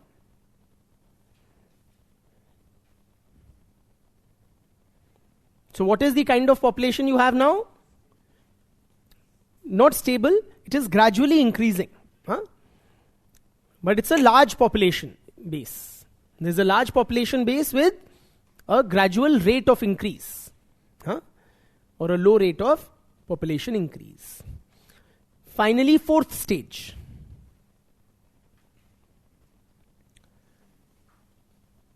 Fourth stage is what? When you have become a developed country, technologically very advanced, first world country. हम America हो गए जब. ठीक? In this stage, the birth rate is low. Death rate is also low. So population growth rate is, it is either or near about 0 or even negative. In other words, it's either a stable population or a declining population.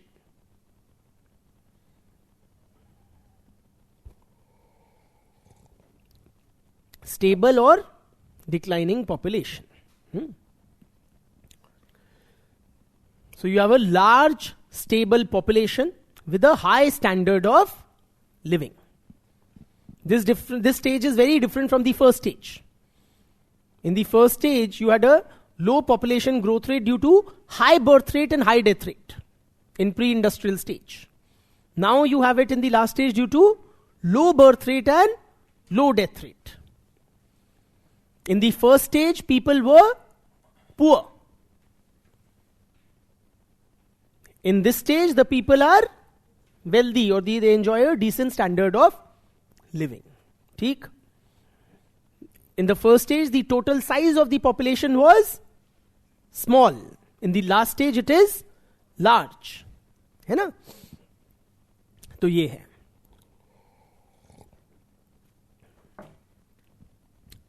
ये कैसी लगी? How does this theory fare? अच्छी लगी नहीं लगी? लगी. Where does India fit in? We are in which stage? One of the students is suggesting second, and more voices are saying third. Where do you stand? We are in the third stage. On the whole, we are in the third stage.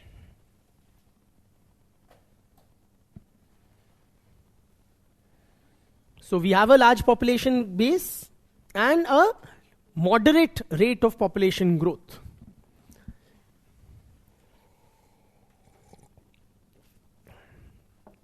However, there are regional variations, importantly. So when we say we are in the third stage, it hides the fact that some parts of the country may well be in the second stage. Such as Bihar. Chaliye, moving from or taking a cue from the much maligned Bihar, let us go to an Desi model to explain population growth. It is the Bimaru model.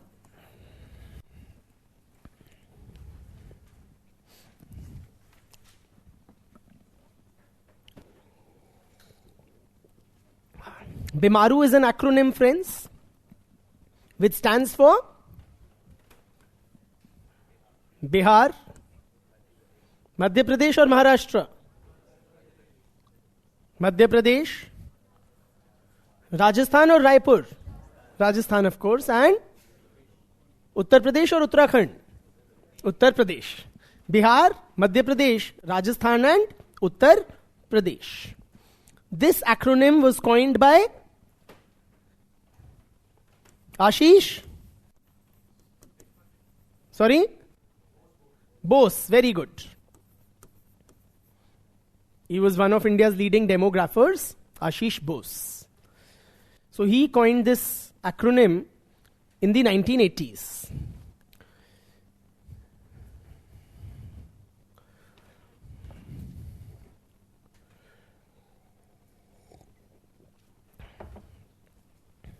Basically, he wrote about a 1 to 2 page article, okay, outlining his argument, and that page was eventually handed over to the then Prime Minister Rajiv Gandhi. So it was very briefly made kind of an argument which drew the attention of the policy makers at the highest level. Now what this guy says, that Bimaru or these 4 states, they together account for a huge chunk of the population. About 40% of India's population resides in these 4 states. And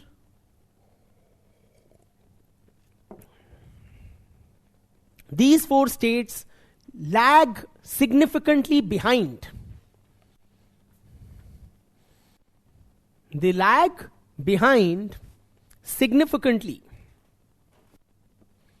on various demographic parameters. These 4 states, which together account for about 40% of our population, significantly lag behind on various demographic parameters as well as developmental indicators.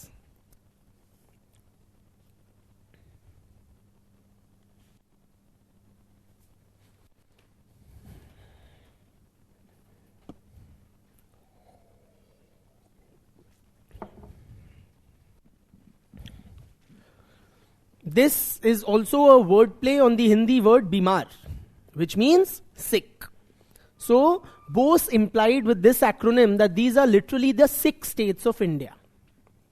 6 states in the sense that they are dragging the country on the whole behind.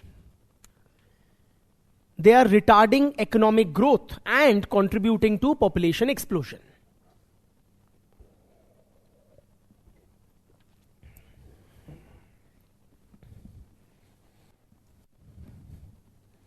अगर भारत पीछे है, इन 4 राज्यों की वजह से है.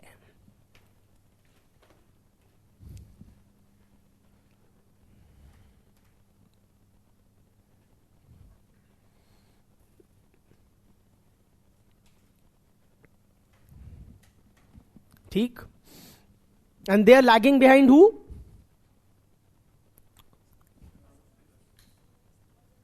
Specifically the southern states, जो पढ़ा लिखा साउथ है, Tamil Nadu, Karnataka, Kerala, Andhra Pradesh.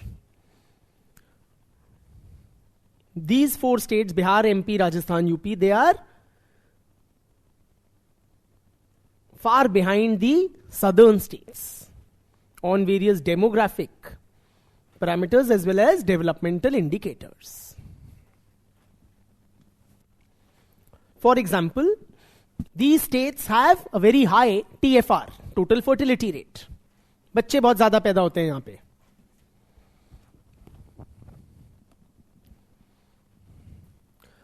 These states have high IMR, MMR, which is infant mortality rate, maternal mortality rate. Age of marriage in these states is low. जल्दी शादियां कर देते हैं. Life expectancy here is low. People have shorter lifespans on an average. Adoption of family planning methods is less. So people are not, for example, do not have adequate spacing between children. Contraceptive usage is low, all of that.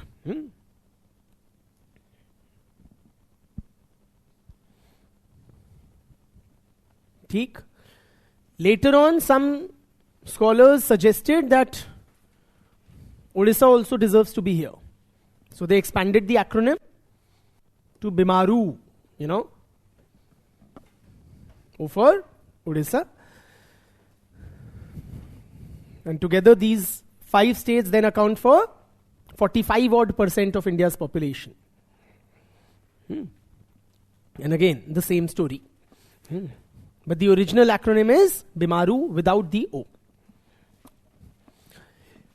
A more pertinent question is whether this notion still holds good. Basically what he was suggesting that these are the laggard states and these are the ones which the policy makers should focus their attention on. If you can get things right in these 4 states, then country on the whole will surge ahead.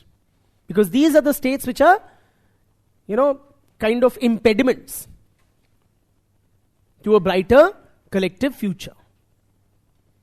तो इन चारों को fix करना है और ये 4 fix हो गई तो फिर बल्ले बल्ले. Yeah. Now this acronym BIMARU was coined more than 30 years back, roughly 35 odd years back in late 1980s. Does it still hold true? Are they still BIMAR? Are they still lagging behind the developed, padhi likhi southern states on developmental demographic indices? Tell me, people from the BIMARU states, or have things changed? Bitia from Rajasthan.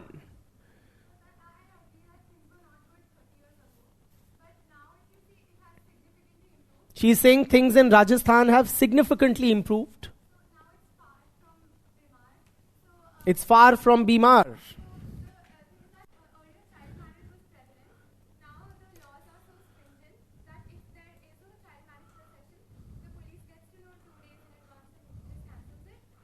So for instance, child marriages have been, she's suggesting, effectively tackled in Rajasthan where it was quite common.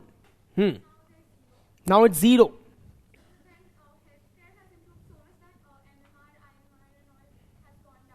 IMR, MMR, they have drastically improved.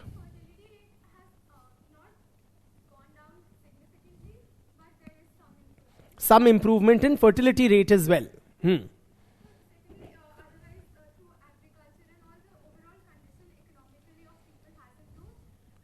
So the economic situation is also improved.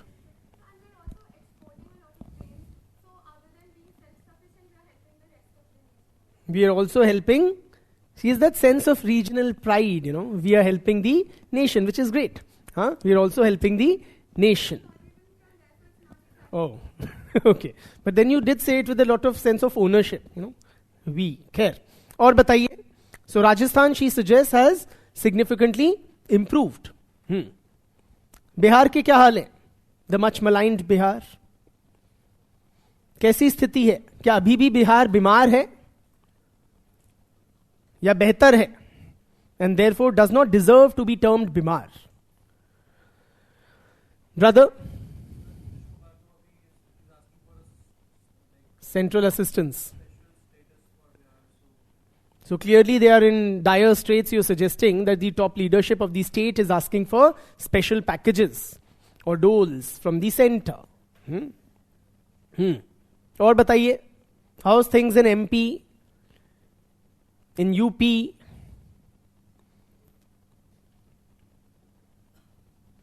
Come on, yeah. I'll share the theory with you, but I need some ground inputs.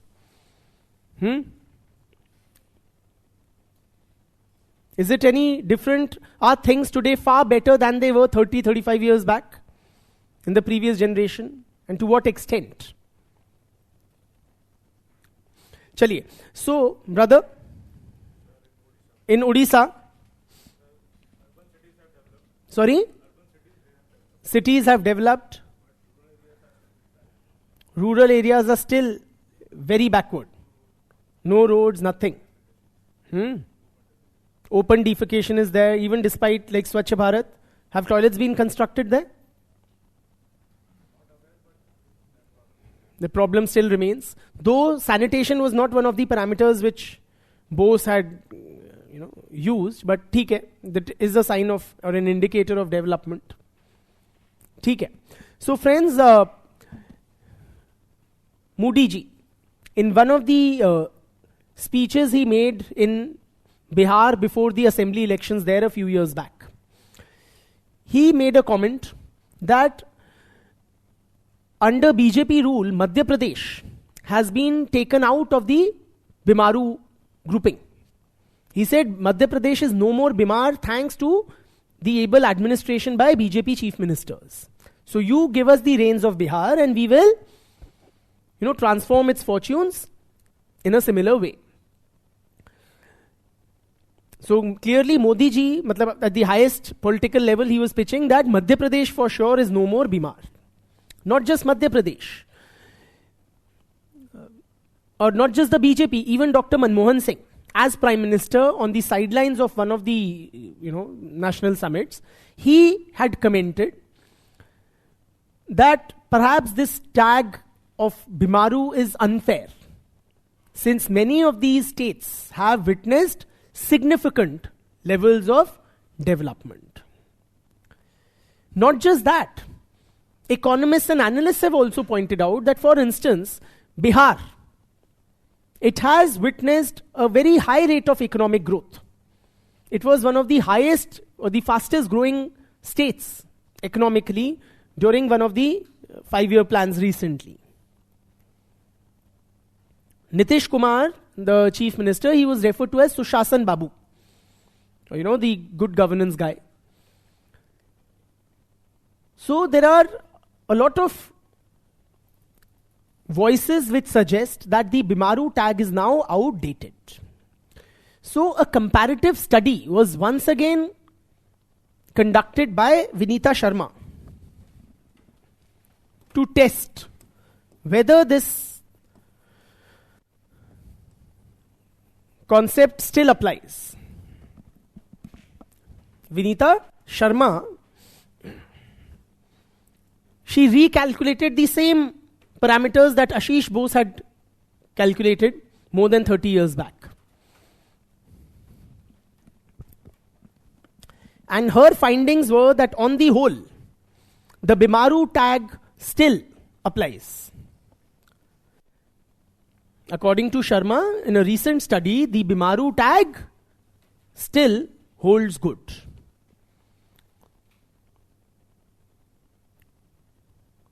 No doubt there has been development. No doubt.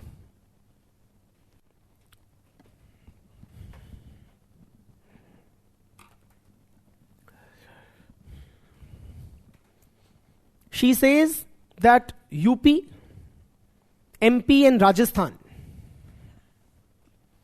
they have shown greater improvements than Bihar. UP, MP and Rajasthan have shown greater improvements than Bihar.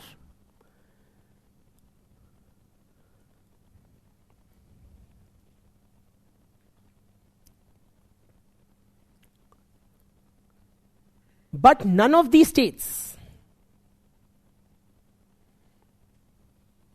have been able to climb out of the Bimaru grouping.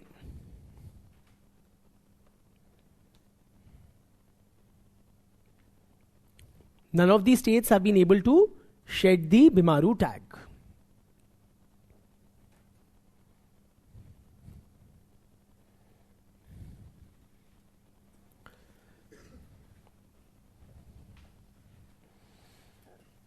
On half of the 13 parameters that Bose used,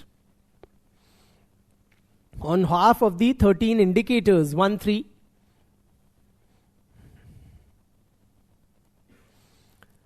the Bimaru states have not converged with the national average.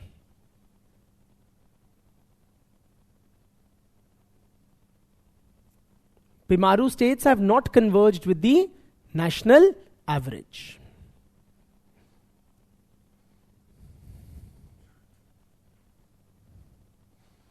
In fact, on some of the indicators, they have diverged from the national average.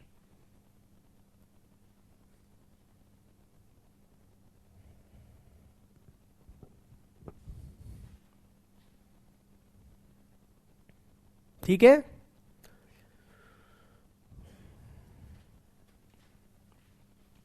Overall, friends, there has been some improvement, but they still significantly lag behind the southern states. Basically, the thing is, the Bimaru states, they were starting from a very low level. The gap was very huge between the south and the north. So even if the Bimaru states have witnessed a decent improvement, they still have a long way to go. There's still a lot of catching up to do. So, Sharma suggests that the Bimaru tag still fits well. ठीक है?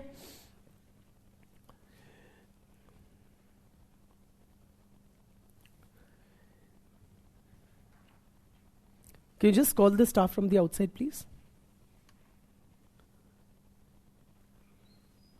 Are we a little hot and stuffy here? Yes, ना? भैया AC चला दीजिए please. अब वो इधर आ जाओ. चलिए, तो ये है बिमारू की कहानी. एक और मॉडल डिस्कस करते हैं. It is kind of an improvement over the Bimaru model only. It is called the EAG and non-EAG states. Comparing how they have fared.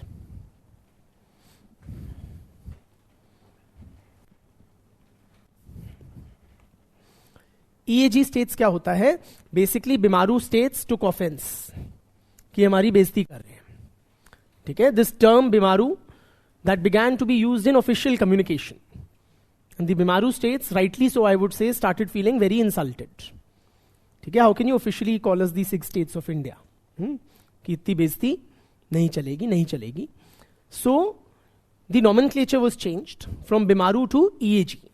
EAG stands for Empowered Action Group, which sounds so much more respectable.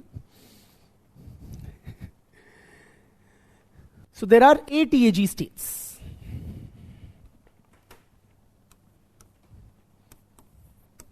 Namely, Bihar, Madhya Pradesh, Rajasthan, UP, Odisha,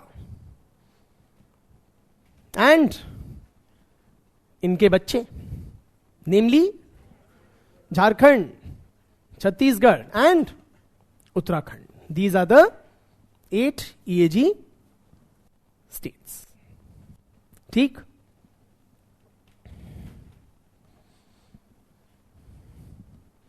Bimaru grouping, Odisha, Jharkhand, Chhattisgarh, Uttarakhand.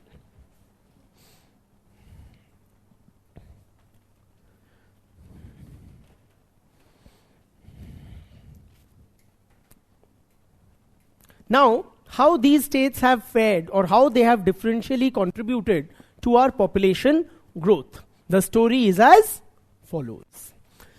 From 1951 till 1971, first 2 decades, 1951 to 1971, there was population growth in both EAG and non-EAG states. Between 51 and 71, there was population growth in both EAG states and non-EAG states, resulting in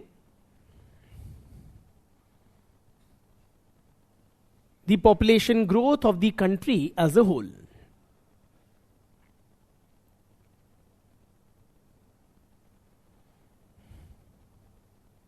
ठीक? So both EAG and non-EAG during the first 2 decades contributed to population growth. After 1971,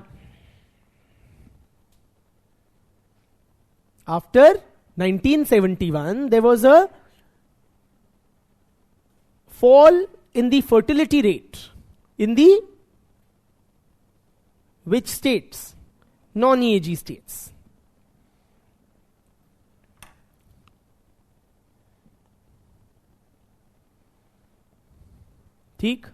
But fertility remained very high in the EAG states.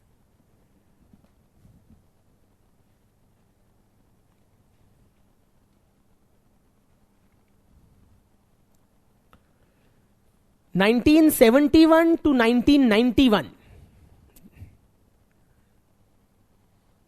1971 to 1991, EAG states had a high decadal growth rate.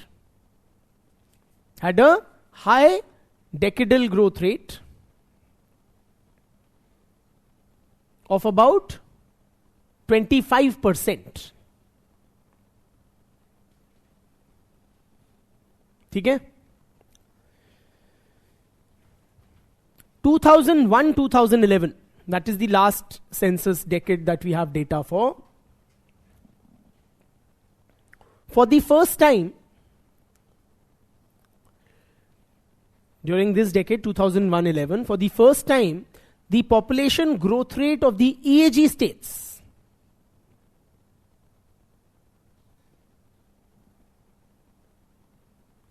declined significantly. I repeat, the population growth rate of EAG states declined significantly for the first time during the decade of 2001-2011, from 25% to about 21%.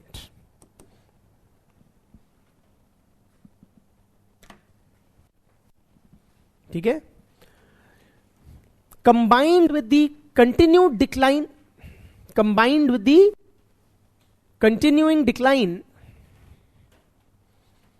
in the non-EAG states,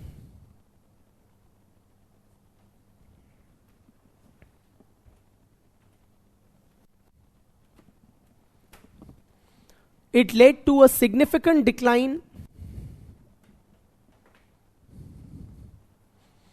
in the population growth rate. Population मत बोलना, population नहीं decline हुई है. Significant decline in the population growth rate of the country as a whole.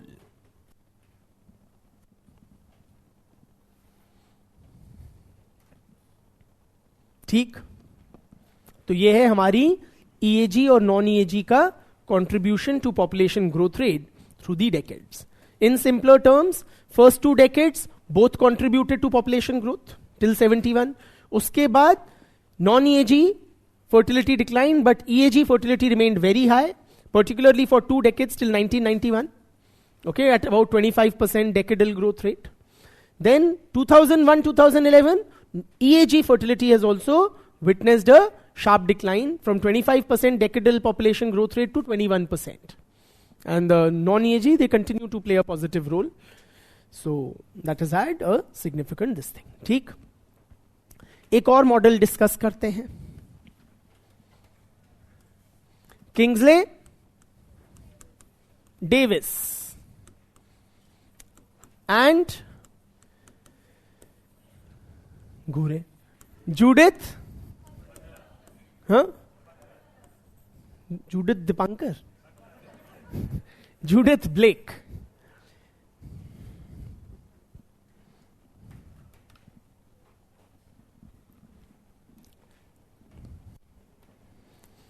Before I discuss their theory, you tell me.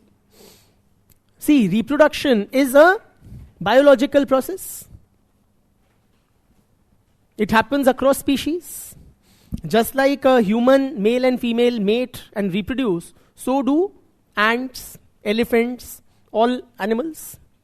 So is reproduction, this biological process of reproduction, in any way affected by society and culture? Isn't it purely biological? Meant to satisfy the sex need of the human animal, just like in any other species. हम भी mating करते हैं, हम भी बच्चे पैदा करते हैं, जैसे कोई भी प्रजाति करती है दुनिया में. How is it any different? How is human mating any different? How is reproduction by human beings any different or affected by the society or the culture? Or is it not, brother?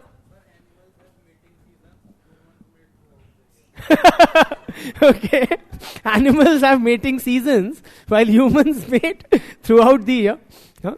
Very accurate and amazing observation. Why is that, I wonder? Brother? Sex is separated from reproduction, very good, due to contraceptive technology. So you can have sex without reproducing. And perhaps that is why we do it throughout the year. Animals don't have that facility. और बताइए बिटिया, animals don't have to think about?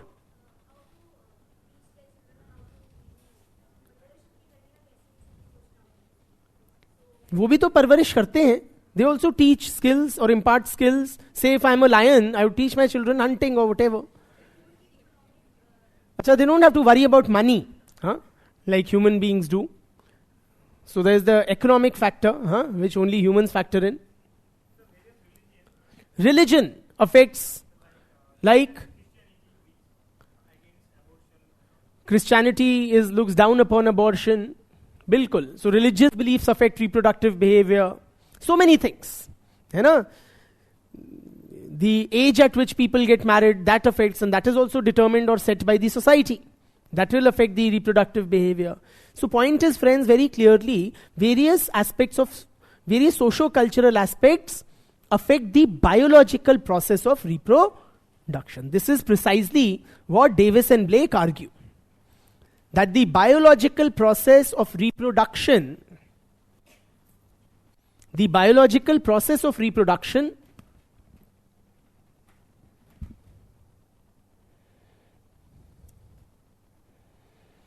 is affected by various socio-cultural factors.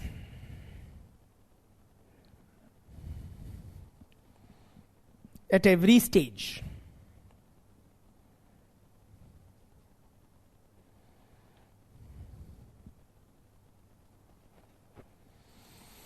So they divide the biological process of reproduction into not types, stages. How many? 3 stages.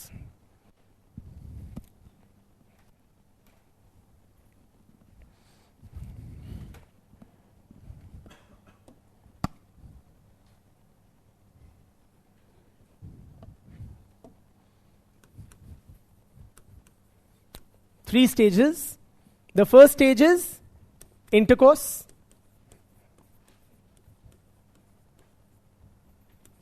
Second stage is, बताइए, does all intercourse result in childbirth? No. What is the next stage? Conception.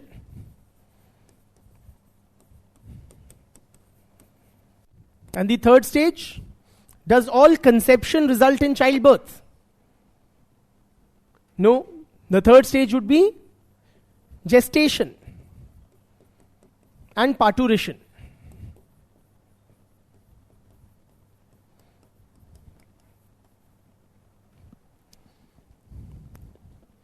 Intercourse, conception, gestation and parturition.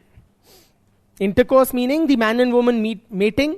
Conception meaning the woman conceiving, gamete formation or whatever, technically. And क्या नाम है तुम्हारा? Gestation refers to the 9-month period when the thingy, the fetus, develops in the mother's womb, and parturition is the baby coming out of the womb into the world. Okay? That's parturition. So what socio-cultural factors affect at the stage of intercourse?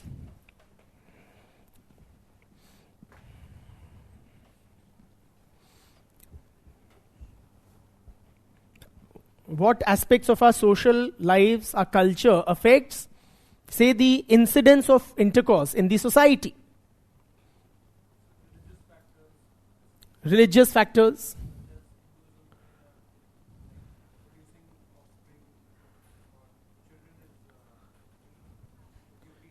ठीक है, बिल्कुल. Specifically at the stage of intercourse, for example, the age of entry into marriage, the age of entry into the marital union या sexual union. साफ बात है, जल्दी शादी हो जाएगी तो ज्यादा इंटरकोर्स होगा, लेट शादी होगी तो कम इंटरकोर्स होगा, ज्यादा इंटरकोर्स होगा तो ज्यादा बच्चे होंगे. यस और no? Age of entry into the sexual union या age of marriage. Also societal attitudes towards separation या डिवोर्स. यस और no? Say in a society like ours, where divorce is generally frowned upon, there's a stigma associated with divorce. How will that affect the incidence of intercourse? Zyada hoga, kam hoga? Arey zyada hoga. If there is a stigma associated with divorce, people will tend to stay in the marital union. Shadishuda rahenge to they will end up having intercourse also, compared to if they divorce. ठीक है ना? Then you also have in many societies culturally prescribed periods of abstinence. Culturally prescribed periods of abstinence.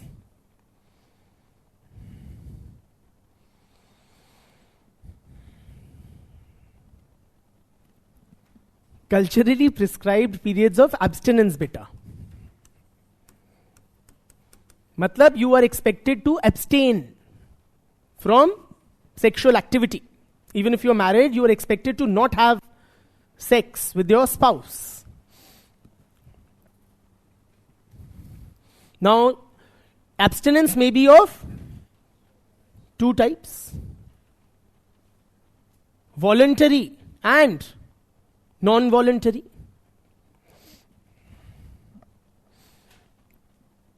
या involuntary. Involuntary कह लो, say due to illness, due to sickness, that would be involuntary. और voluntary हो गई, say that which is governed by rituals and customs which people prefer to follow, जो culturally prescribed होगी, वो abstinence. ठीक? For example, in Hindu society, okay, in large segments of our population, we have this notion, जापा सुना है आपने? जापा period होता है after childbirth. There is a culturally prescribed period of sexual abstinence after, immediately following childbirth. For about 7 weeks, if I remember correctly. After childbirth, the husband and the wife are expected to abstain from sexual activity. उसको जापा बोलते हैं हिंदी में.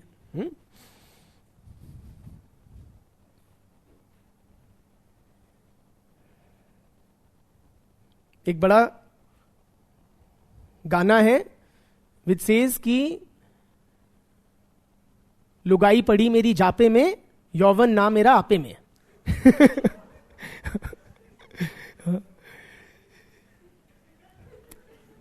So basically, man and woman, they are expected to not engage in sex during the culturally prescribed, and it's not just in Hindu culture, in many other cultures also.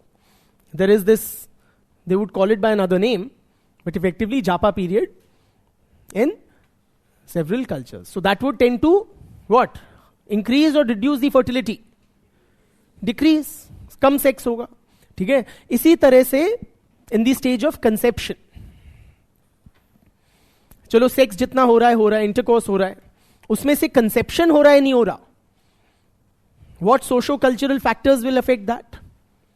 Whether intercourse is resulting in conception, कि baby conceive हो रहा है या नहीं हो रहा. Societal attitudes, for instance, towards contraceptive usage. Yes or no? At the stage of conception, that will affect.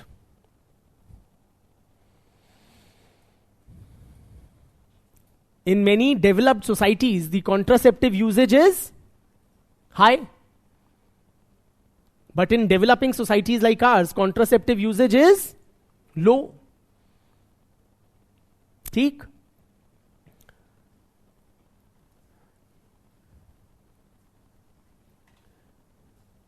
तीसरी बात, at the stage of gestation and parturition, conceive भी हो गया बच्चा, अब आएगा नहीं आएगा दुनिया में,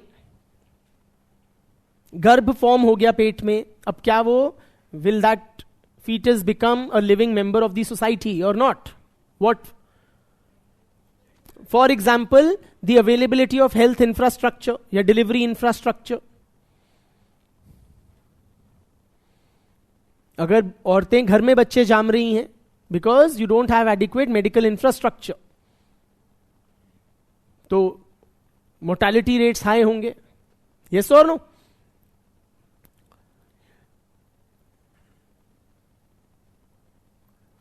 So availability of health infrastructure हो गया. Societal attitudes towards practices like female feticide.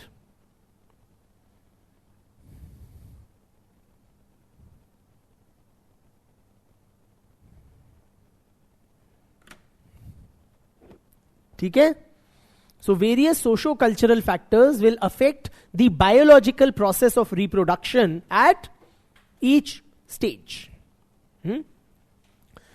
Some of these factors, in any society, some of these factors will tend to reduce fertility, while others may tend to increase fertility. मतलब ये नहीं है कि given समाज में या any society, all factors will either push fertility up or pull it down. Some factors will push the fertility rate up, while others will tend to reduce it. For example, in our society, there is a broad trend of early marriage, because of which fertility rate goes up या down? Up. Increase होता है या high रहता है. But we also condone the practice of female feticide due to male child preference, जिसकी वजह से fertility rate up जाता है, down होता है, बच्चियां मर जाती हैं. So they don't add up to the population. है ना?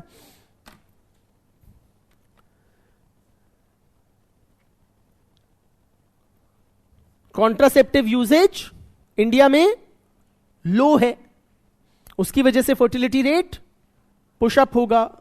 But you also have culturally prescribed periods of sexual abstinence like the Japa period, जिसकी वजह से fertility rate reduce होगा. या फिर you have poor infrastructure for deliveries, तो उसकी वजह से डिक्लाइन होगा. समझ रहे हैं आप? नेट इफेक्ट क्या होता है according to Davis and Blake, that in developed societies, in developed societies these factors work in a fashion or in a manner to lead to a low fertility rate. In developed societies, these various factors work in a way to result in a low fertility rate. while in developing societies, the net effect is that these factors result in a कैसा? High fertility rate.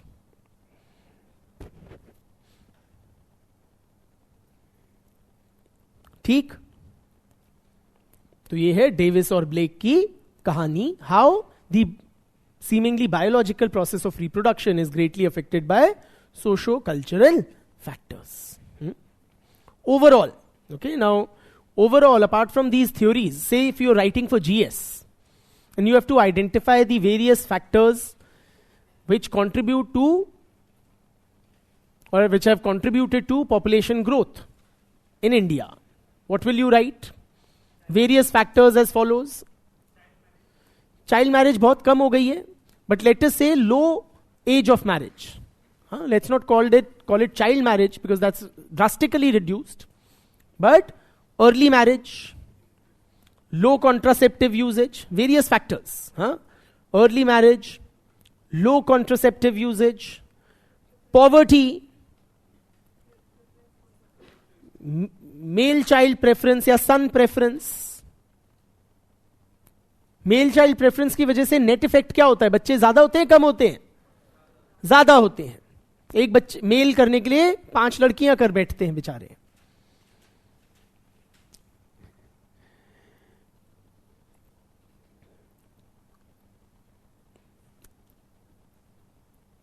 Literacy rate and education levels, particularly whose education plays a very important role? Women's education. पढ़ी लिखी महिलाएं across the board कम बच्चे पैदा करती हैं then अशिक्षित महिलाएं.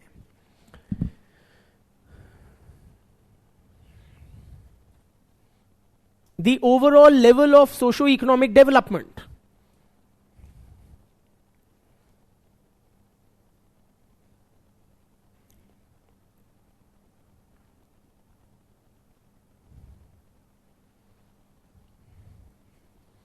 The infant mortality rate. Yes or no? अगर infant mortality rate high होगा तो उसका fertility behavior पे क्या फर्क होगा? Increase करेगा. Even migration pattern. For example, lot of people, lot of men migrate out of the villages to cities for better job opportunities, leaving behind their wives. This will tend to do what to the fertility rate? Decrease. साफ बात है, if the man and the woman, they are separated physically, it will lead to lowering the fertility rate. So there are numerous, and of course this is not an exhaustive list. Okay? So these are the various factors, or this is how we can understand population growth in the country. With that we are done for the day. बहुत बहुत धन्यवाद. Thank you बेटा. You guys don't even expect this from me ना. 9 सवा 9 तो बजेंगे ही.